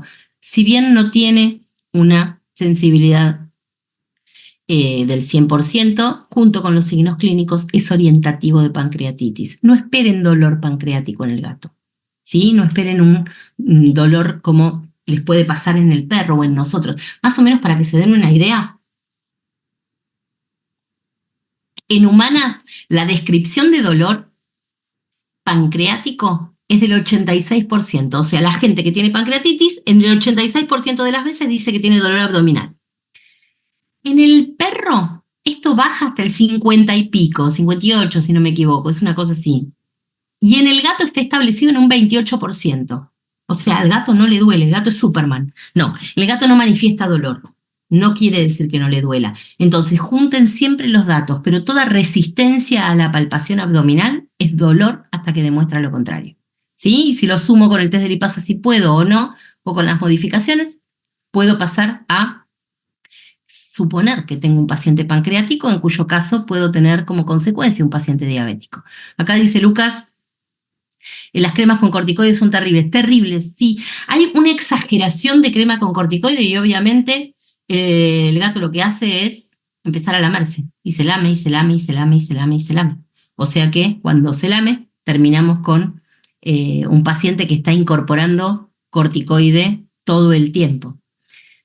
En Cushing hay polidipsia poliuria, también se puede encontrar polifagia, sí, Noemí, también, sí, sin ningún tipo de problema. ¿Por qué podría ser un tipo de descarte? No te entiendo, no sé qué dije y por ahí te llevé yo con la pregunta a decir, ¿por qué podría ser un tipo de descarte? Y no sé a qué te referís. No sé qué es lo que dije que te llevó a preguntarme eso. Contame y te digo. Ah, la polifagia, pero ya vi que no. No, el Cushing también da polifagia. Bien, nuevamente lo que tenemos que hacer con ese paciente es sentarnos a hablar con el tutor. ¿Por qué? Porque va a ser un manejo crónico y eterno, ¿sí? Y mi paciente va a tender a descompensar de manera muy, muy fácil. Si bien hay pacientes que lo toleran bien y que aguantan bien y no tienen mayores complicaciones, tengo pacientes que son muy difíciles fundamentalmente porque tengo que bajarle mucho los hidratos de carbono. Necesito disminuir los hidratos de carbono de la dieta y subo la proteína. Y estoy hablando de un geronte y muchas veces ese geronte tiene asociada una enfermedad renal, entonces no puedo subirle tanto la proteína.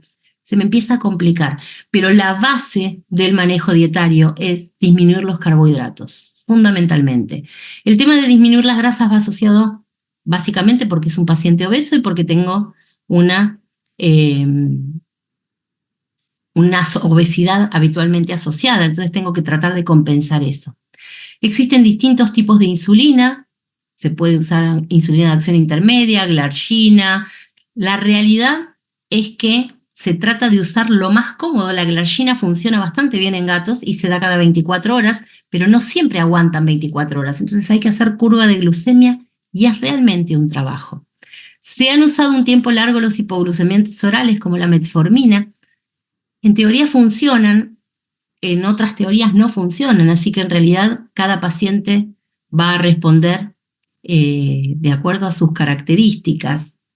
Habitualmente yo lo que hago directamente es derivar al paciente, o sea que no es que derivo al paciente a un endocrinólogo, no es que les puedo decir exactamente qué tipo de insulina me funciona mejor o no, porque yo llego al diagnóstico y lo derivo, excepto que venga en cetoacidosis diabética, en cuyo caso lo derivo a internación, pero ahí lo sigo un poquito más, pero porque es más lo que yo hago, ¿sí? O sea, es más mi formación.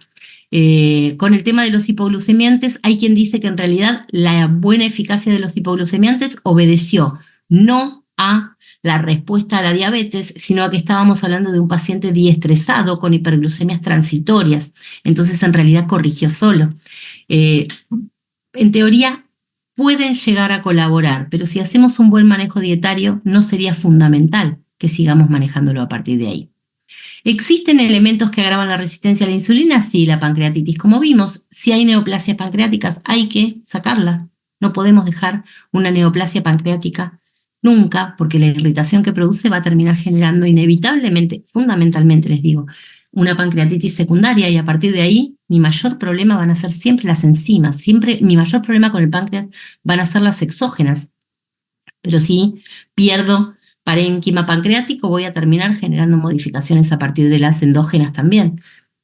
Hiperadenocorticismo y hipersomatotrofismo. Fíjense, infecciones de cavidad bucal, infecciones de vías urinarias. ¿Por qué? ¿Por qué las infecciones me agravan la resistencia a la insulina?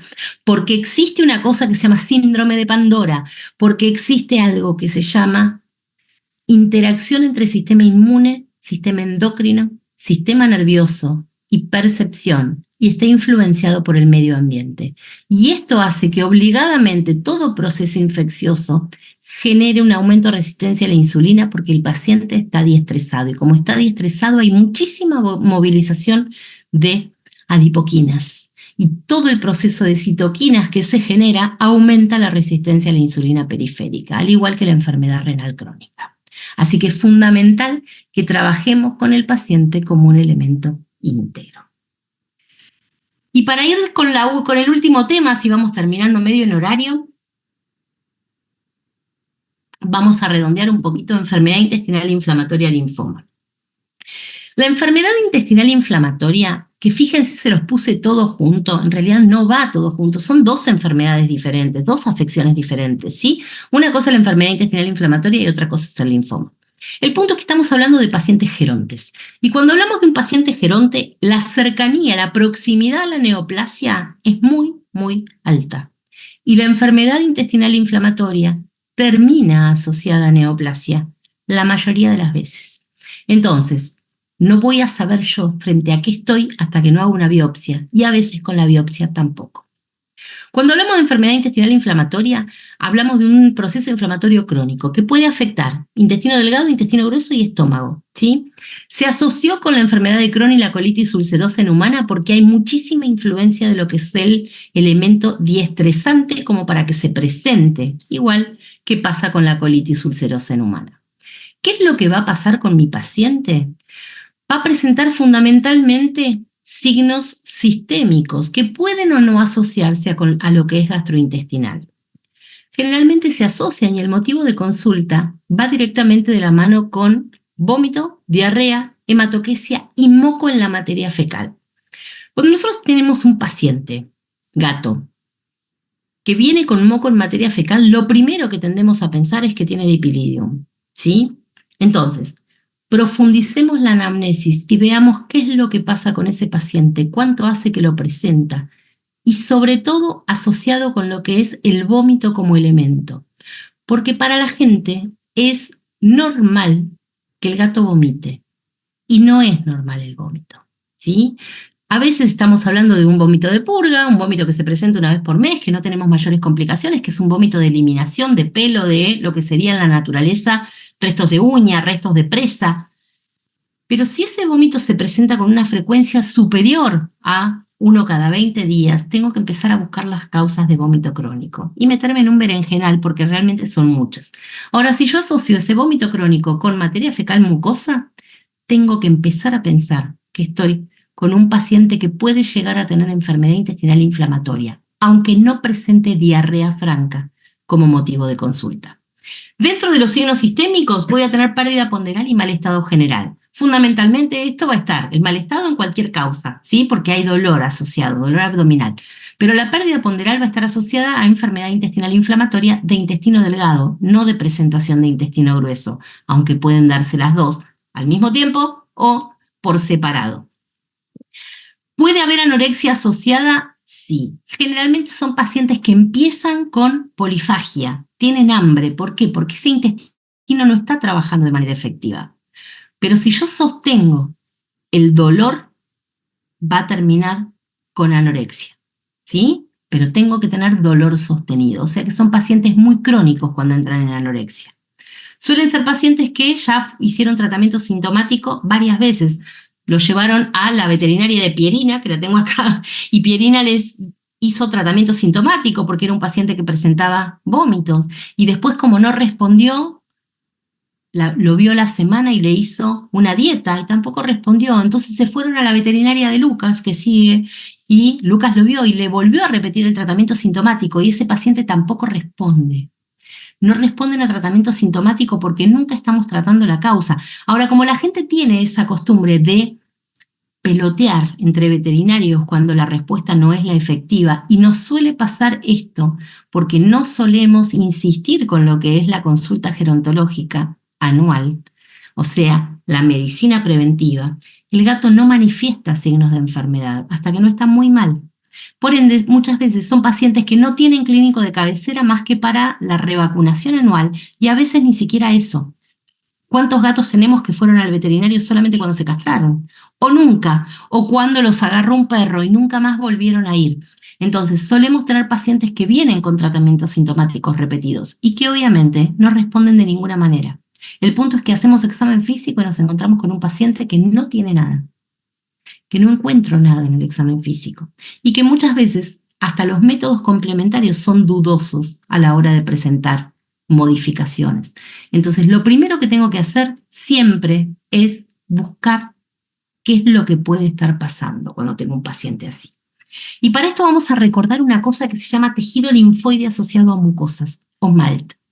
Acuérdense que el tejido linfoide asociado a mucosas, que forma, fíjense, el 80% de las células linfoides en medicina humana, está asociado al tejido linfoide de intestino.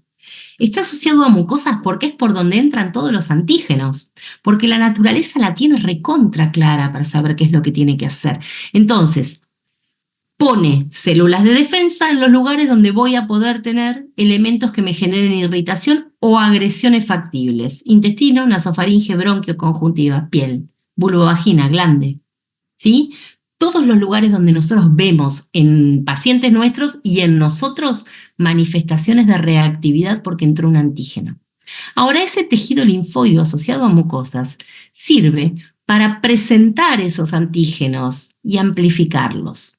Entonces, hay una respuesta inmune que es mucho más exacerbada de lo que debería estar.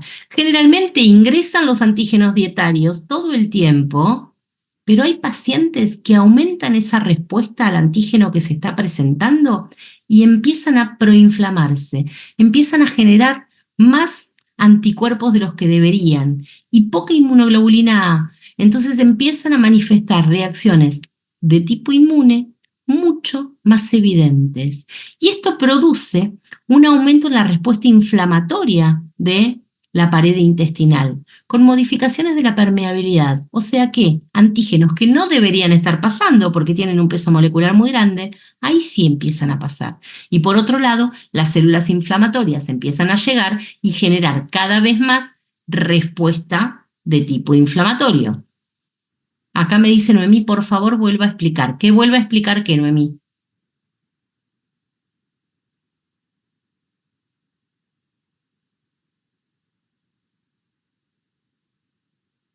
Tin, tin, tin, tin, tin, tin. Vos contame qué y yo te lo vuelvo a explicar, pero necesito saber qué, hasta qué punto, digamos.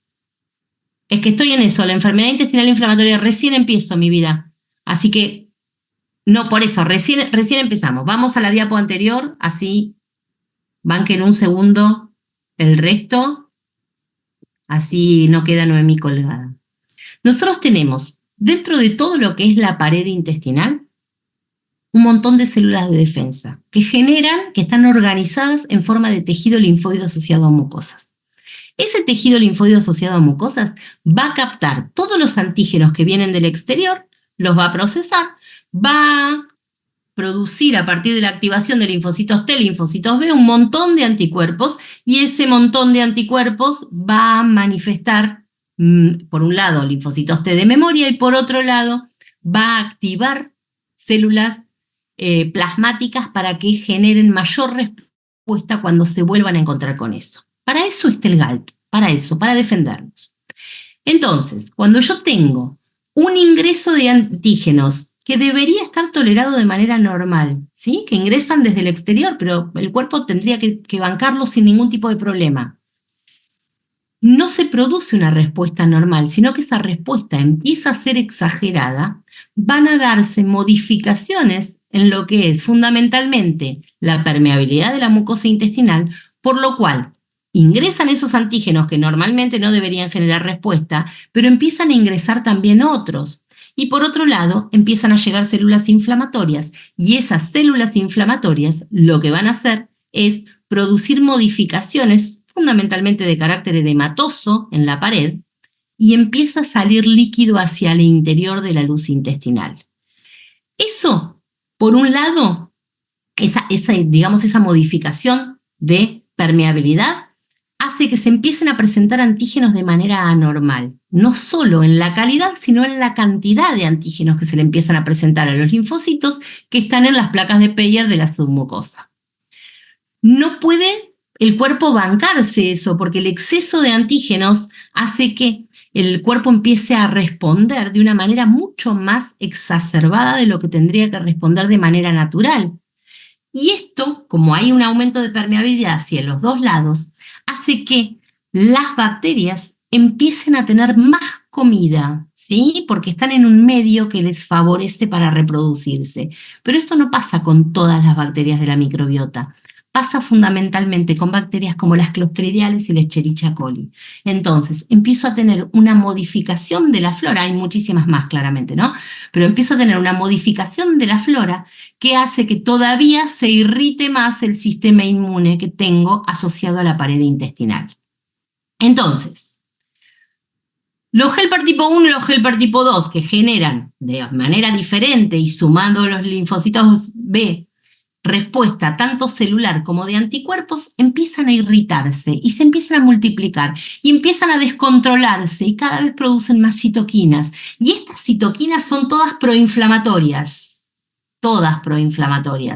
Tratan de frenar todo el descontrol que se produjo en el sistema inmune en la pared intestinal, pero no pueden. Por ende, se empieza a producir un aumento en la expresión antigénica. Esto olvídense lo chiquito porque no vale la pena, de una cosa que se llama complejo mayor de histocompatibilidad. El complejo mayor de histocompatibilidad es específico de especie. Cada especie tiene una forma de complejo mayor y cada individuo tiene una forma de manifestación del complejo mayor de histocompatibilidad. Cuanto más se expresa ese complejo mayor, mayor es la respuesta inflamatoria que se produce frente a los antígenos a los cuales se expone. Y como dijimos que había cada vez más bacterias, fundamentalmente Escherichia y Clostridium, esto se sostiene en el tiempo.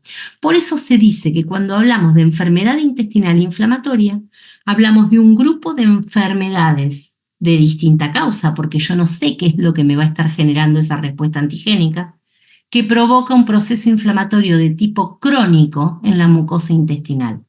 Y esto no solo se autoperpetúa, porque cada vez hay más bacterias que tienen cada vez más comida y hay más respuesta inflamatoria, sino que a partir de las citoquinas se amplifica en el resto del paciente. Es por esto que el paciente se siente todo mal. No es solamente un proceso inflamatorio intestinal, es un paciente que no está feliz. Es un paciente al cual le duele el intestino, pero aparte está todo proinflamado. A partir de acá, fundamental que yo vea de qué tipo de paciente estoy hablando. ¿Hay predisposición racial? Sí. Y acá una salvedad. Están elevados en muestra a los siameses. ¿Por qué están elevados en muestra a los siameses? Por un lado, porque tenemos más siameses. Pero por otro lado, dentro de lo que es predisposición racial, la enfermedad intestinal inflamatoria es una de las enfermedades del estrés. O sea, es una de las enfermedades que se producen a partir de un sistema inmune desregulado que se amplifica porque el paciente está estresado. Entonces, razas que son potencialmente estresables, como el persa, como el himalaya, como el siamés, manifiestan mayor cantidad de veces la signología clínica. No importa si son machos y hembras. Y lo importante acá es que el rango de presentación va desde los 7 hasta los 18 años.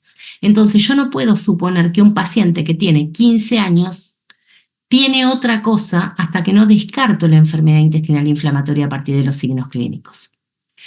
Evaluemos siempre que la forma de presentación es intermitente. Pasan por periodos en los que están fantásticos y otros periodos en los que no.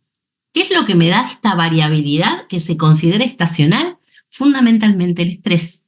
Es por esto que a veces hacen mayor cantidad de manifestación clínica y otras menos. Pero esa estacionalidad y esas modificaciones que se producen a partir del estrés son las que me dan fundamentalmente las modificaciones de conducta asociadas también. Así que es importante que establezcamos qué es lo que pasó con ese paciente, ¿sí? ¿Qué tipo de cambio hay? ¿Cuándo tuvimos mayor cantidad de enfermedad intestinal inflamatoria? Cuando tuvimos mayor cantidad de pacientes con ETUIF. Esto fue en pandemia. Los gatos estaban todos estresadísimos y la pasaron muy, muy mal. Así que tengo que empezar a ver cuál es el elemento estresante, qué es lo que está pasando con ese paciente en su casa, para poder generarle modificación también que le colabore con el estado general. Dijimos que los signos clínicos eran variables y que fundamentalmente vamos a tener signología digestiva como vómito crónico con distintas características y diarrea crónica que puede ser tanto de intestino delgado como de intestino grueso, con una característica importante. Hay un 10% de pacientes que no tienen signos gastrointestinales. O sea que van a venir con hiporexia o bulimia. Generalmente se asocia a bulimia, como les decía hoy, en los primeros periodos de enfermedad y después pueden pasar a tener hiporexia, anorexia. Pérdida de peso, pelo hirsuto. Aumento en la cantidad de producción de gas. Esto es una narrativa frecuente, ¿sí? Así que lo tenemos que tener en cuenta. Y dolor abdominal. El dolor abdominal en los gatos pasa bastante desapercibido porque es un animal que en realidad es predador y presa, entonces no manifiesta el dolor habitualmente. Pero en el examen físico, si ustedes hacen un examen físico dedicado, se van a dar cuenta de que se presenta. Acá me dice Lucas si el destete precoz está vinculado con esta patología. Lucas, es la pregunta, es así, claro. Existe una cosa que se llama, que si les interesa medicina felina, léanlo, porque realmente es muy, muy interesante, que se llama psicoinmunoneuroendocrinología, o PINE. Es la integración entre lo que es el sistema inmune, el sistema nervioso, el endocrino, la percepción, por eso es psico, que para nosotros sería más eto, o sea, todo lo que tenga que ver con lo conductual. Y esto está influenciado de manera directa con lo que es el medio ambiente, ¿sí? Todo lo que detona el medio ambiente. El gato es una especie que es poco plástica a nivel sistema nervioso, es poco adaptable para muchísimas cosas, por eso tenemos tantas enfermedades del estrés. Y los pacientes que tienen manifestaciones de enfermedades de estrés, generalmente lo que tienen es un mal vínculo en lo que fue el desarrollo de ese sistema nervioso, fundamentalmente asociado a la falta de estímulo. Cuando vos tenés cualquiera, lo mismo pasa con los humanitos, o sea, con los bebés nuestros. Si vos tenés un bebé que no recibe estímulo de ningún tipo, va a responder más de manera negativa al estrés cuando se le presente. Así que sí, el destete precoz está vinculado con todas las afecciones del estrés, Lucas, pero en realidad es una cuestión de falta de apaciguamiento. Les faltó aprender a apaciguar. Entonces, todo lo que van a hacer situaciones que los sacan de contexto, que los sacan de acomodación, digamos, se van a manifestar en forma de enfermedad. Bien, ¿puede haber hipoalbuminemia? Sí. Tengan en cuenta una cosa, la hipoalbuminemia se va a dar por déficit en la absorción, o sea, porque tengo una enfermedad que no es mal digestiva, sino que es mal absortiva. Ese intestino no puede absorber y trabajar de manera eficaz. pero esto se ve con mucha menor frecuencia en gatos que en perros, ¿sí? El perro es muy común que cuando tiene una enfermedad malabsortiva tenga disminución en la albúmina. El gato no. No esperen tener un paciente felino que tenga trasudado, por ejemplo, abdominal por hipoalbuminemia a partir de una enfermedad intestinal inflamatoria. No lo van a tener. Sí van a tener anemia ferropénica y eso lo vemos muchas veces. El punto es que el paciente geronte anémico tiene muchas causas de anemia y vamos a tener que descartarlas, obviamente. Hay retraso del vaciado gástrico, fundamentalmente a partir de una, digamos, una mal digestión a partir del exceso bacteriano que tenemos en el intestino. Entonces hay un retraso del vaciado porque hay modificaciones a nivel hormonal dentro de lo que es el tracto gastrointestinal y a partir de la liberación pancreática. Seborrea, que está asociado a un proceso malabsortivo, y muchas veces el vómito tiene sangre fresca y hablamos de úlcera gastrointestinal. Podemos tener tanto vómito tanto vómito con sangre fresca como hematoquesia. Las dos cosas las tenemos que tener presentes, hematoquesia o melena, ¿sí? Esas características las tengo que tener presentes con la asociación porque si se presenta úlcera gastrointestinal duele mucho, mucho y cuesta muchísimo más sacar adelante al paciente. Va a haber leucocitosis sin desvío a la izquierda, ojo con los corticoides, porque cuando yo tengo un paciente que recibió corticoides, voy a tener leucocitosis sin desvío a la izquierda, entonces es fácilmente confundible, importante preguntar qué es lo que está pasando, y voy a tener aumento de neutrófilos, basófilos y eosinófilos.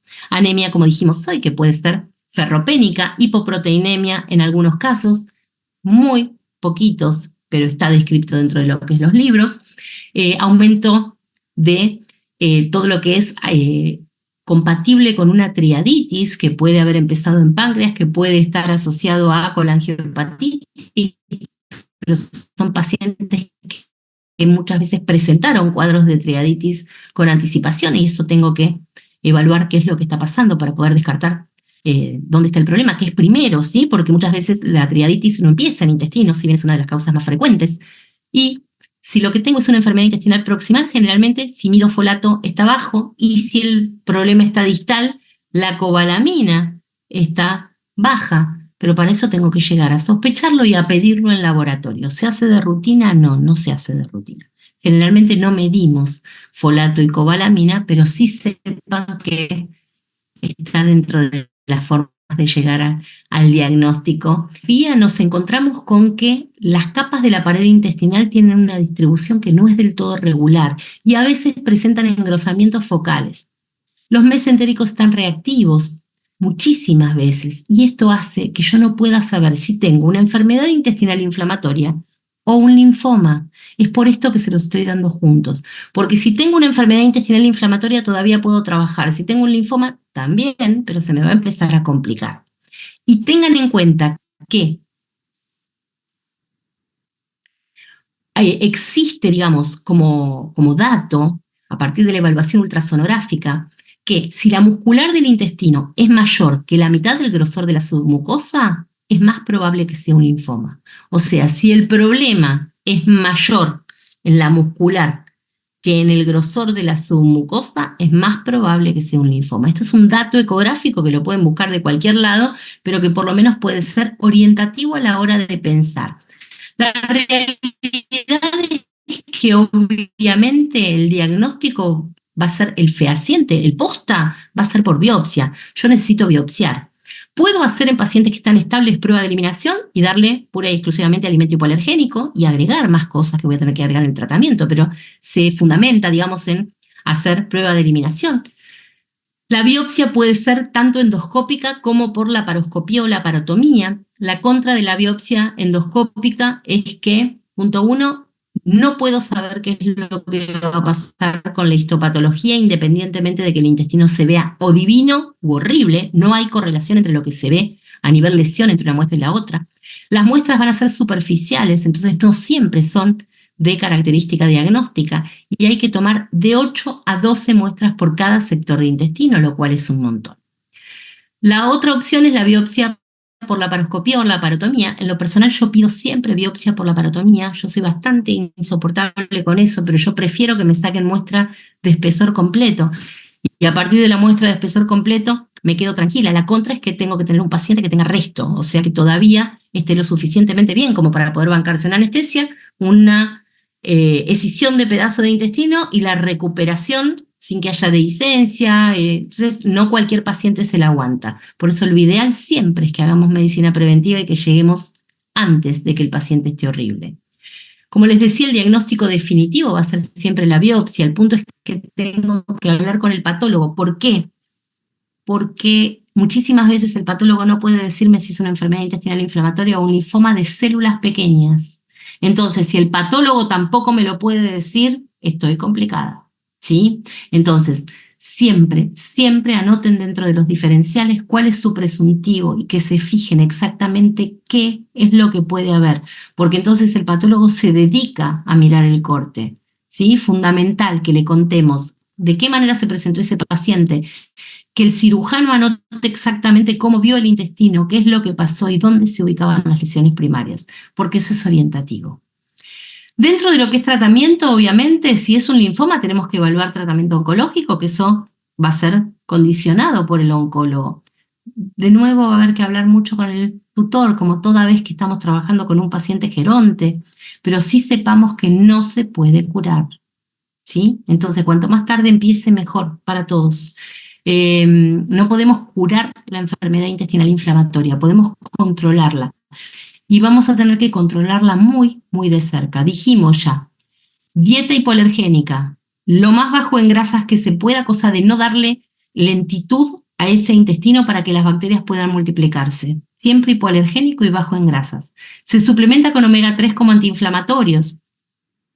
Si se necesita, cobalamina y folatos. Ideal, una dieta lo más sana posible, ¿sí? Y esto sí se puede agregar, independientemente de que coma dieta casera o dieta comercial, prebióticos en forma de a la cabeza la remolacha, pero puede ser calabaza también, que se usa como fibra altamente digestible, no fermentecible, es así el concepto del prebiótico, digamos, y lo que va a hacer este prebiótico es darle de comer a bacterias que voy a agregar, que son probióticos. Dentro de los probióticos tenemos probióticos comerciales, como la enterogermina, por ejemplo, y vienen algunos de veterinaria también, de acuerdo a cada país, o probióticos que se consiguen como naturales, que pueden tener, por ejemplo, en el kefir. En el kefir son probióticos, así que pueden ver qué resultado tienen con esos probióticos. Yo he usado kefir con buenos resultados.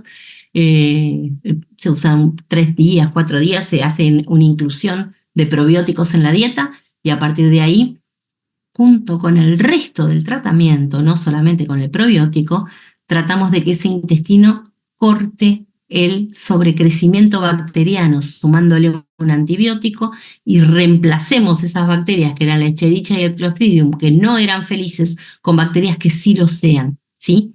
¿Voy a necesitar tratamiento inmunosupresor? Sí, porque si yo no corto todo el proceso inflamatorio y todo el sistema inmune detonado que tengo en la submucosa, mi paciente no va a mejorar nunca, porque voy a seguir con permeabilidad de pared, voy a seguir con el edema de pared y voy a seguir complicándome la vida. Entonces, tengo que usar tratamiento inmunosupresor. Lo que se usa fundamentalmente es prednisolona de 1 a 2 miligramos kilo durante 30 días, 40 días a veces, hasta que logremos reacomodar todo. Pero fundamental que aparte de reacomodar al paciente, reacomodemos el diestrés.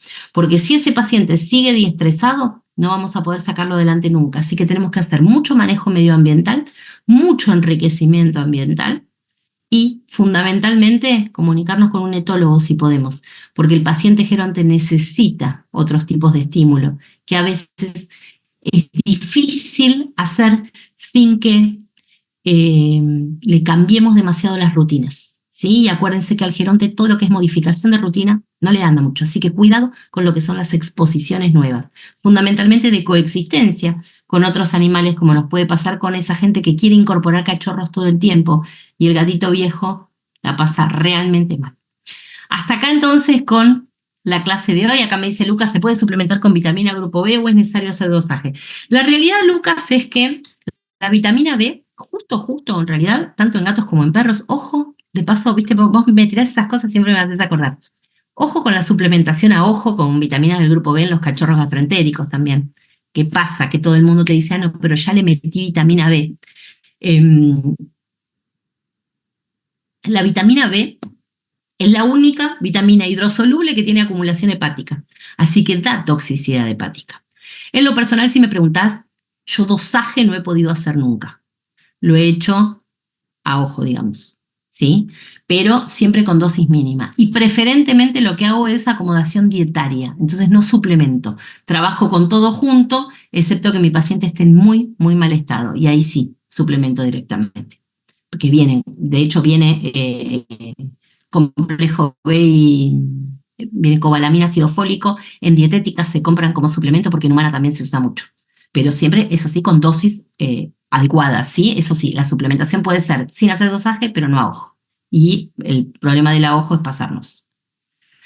Puede ser que los gatos agoten reservas intestinales. No sé a qué te referís con reservas intestinales.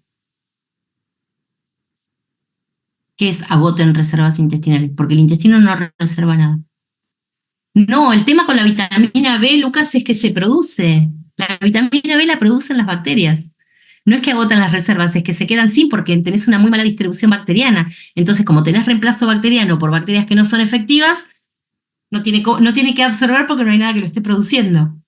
¿Viste esas cosas que quedan de fisiología, que en algún momento las vimos, pero uno las borra del rígido, ocupa mucho espacio, así que no, pero es eso básicamente, es porque por el tipo bacteriano, digamos, no tienen mayor capacidad de absorción a partir de ahí.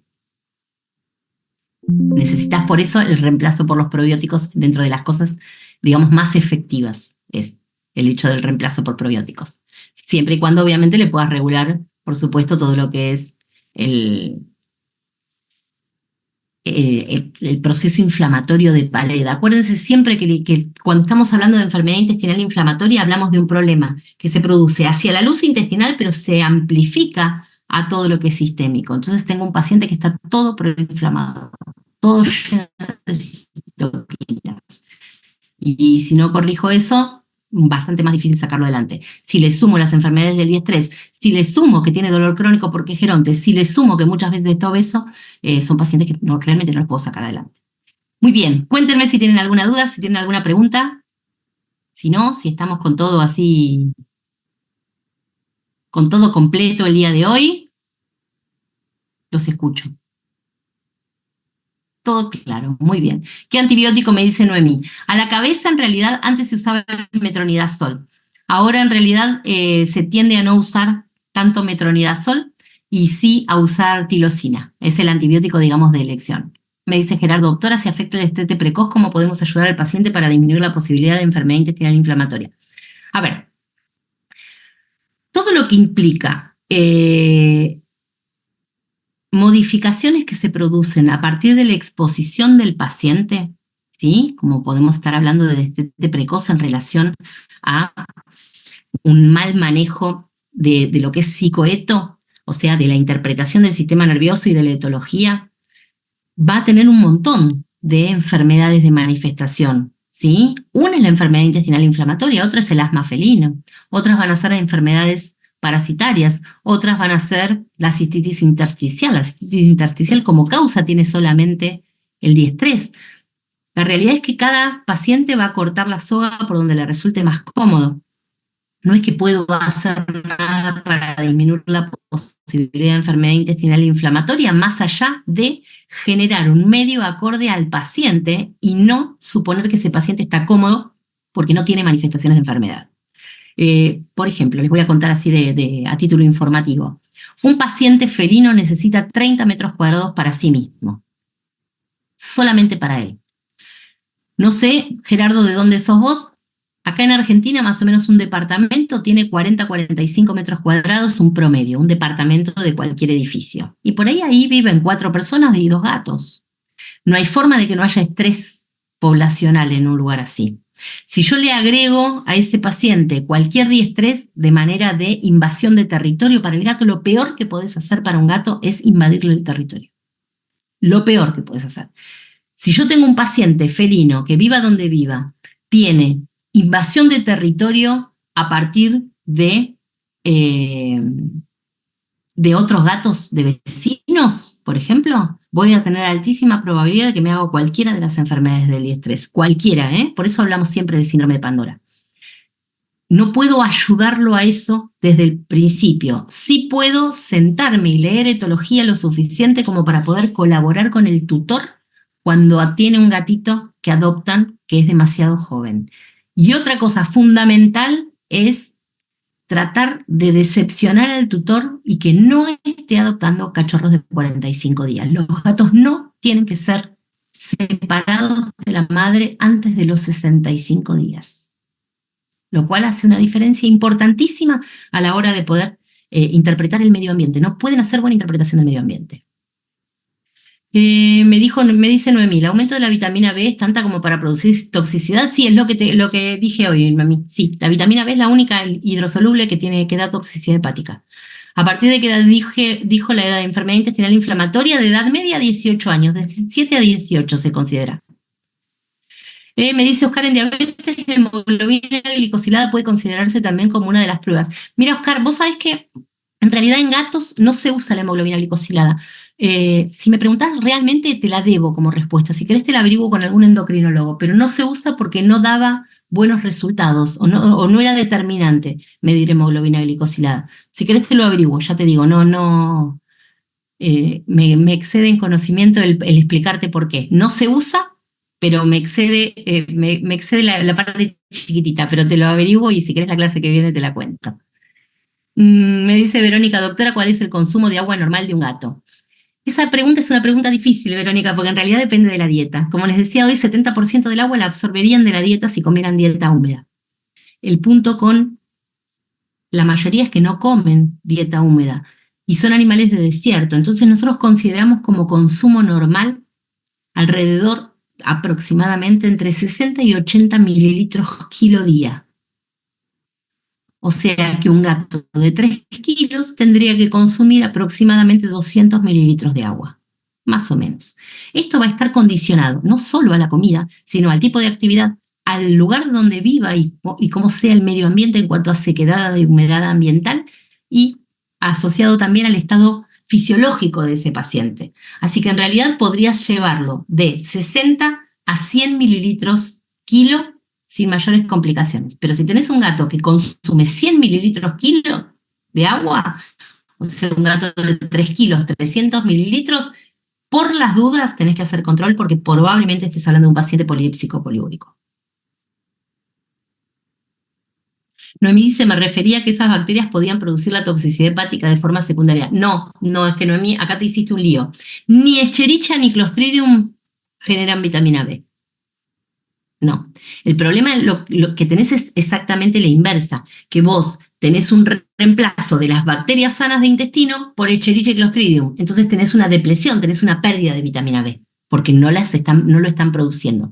La toxicidad la producís vos y lo estás suplementando. ¿Se entendió ahí? Como para que te quede claro y no te hagas lío con eso. Por eso lo indicado no es suplementar a ojo. Lo indicado es suplementar evaluando, pero no lo solemos hacer. Por eso les insisto con el ojo con el cachorrito gastroentérico, que todo el mundo le mete vitamina B en el suelo. Y cuando pasa un día, 2 días, 3 días, es un cachorro que se pasa de vitamina B y hace toxicidad hepática. Bien. Doctor, el uso de probióticos se usa en paralelo con el antibiótico. Lo ideal, Oscar, es hacer todo junto. O sea, haces prebiótico, probiótico, antibiótico y corticoide. ¿Sí? Y la dieta hipoalergénica. Y regulás todo junto. Y a eso le agregás lo que puedas hacer, lo que puedas, siempre te lo voy a poner entre comillas, porque viste, los gatos son gatos y la gente, pero lo que puedas hacer de modificación del diestrés. ¿Sí? Pero es todo junto.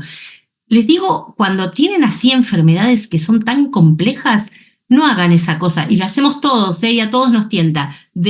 Pruebo un poquito un tiempo con una cosa y pruebo otro poquito otro tiempo con otra cosa. O arrancamos con todo o no podemos hacer nada de manera efectiva, porque si no a la larga va a terminar el linfoma en corto plazo. Así que lo ideal es hacer todo junto. Muy bien, gracias Mari, muchísimas gracias. No sé si estaba por ahí, ya si no me sale el nombre voy a estar recontra complicada, ¿no? Con mi vida. Jorge, ¿cómo está? Jorge es como fiel, es como mi hija, en todos lados lo veo a Jorge. Me encanta, Jorge. Gracias, gracias a todos. Muchísimas gracias. Y acá, como no tengo a Cristian, ahí está Cristian. Cristian, ¿despedís vos o no? Cristian se me fue a dormir, me parece, no digan nada. No importa que Cristian se haya ido a dormir, los despido yo, dejo de compartir pantalla ahora y me parece que estoy, sí. Donde yo me vaya, ustedes váyanse y listo. Les mando un abrazo a todos y cualquier cosa me dicen. Ahí está Cristian, mira. Ahí llegó Cristian de nuevo. Se le fue el audio. Muy bien, no pasa nada. De última yo despido, no tengo problema, Cristian. Así que vos quédate tranquilo. Me dice acá, Noemí, ¿de qué otra forma puedo diagnosticar si no puedo hacer la histopatología? Podés probar respuesta a tratamiento, Noemí, pero no es lo correcto. Siempre se puede probar con clínicas, se puede, pero no es lo correcto. Lo correcto es hacer la biopsia, ¿sí?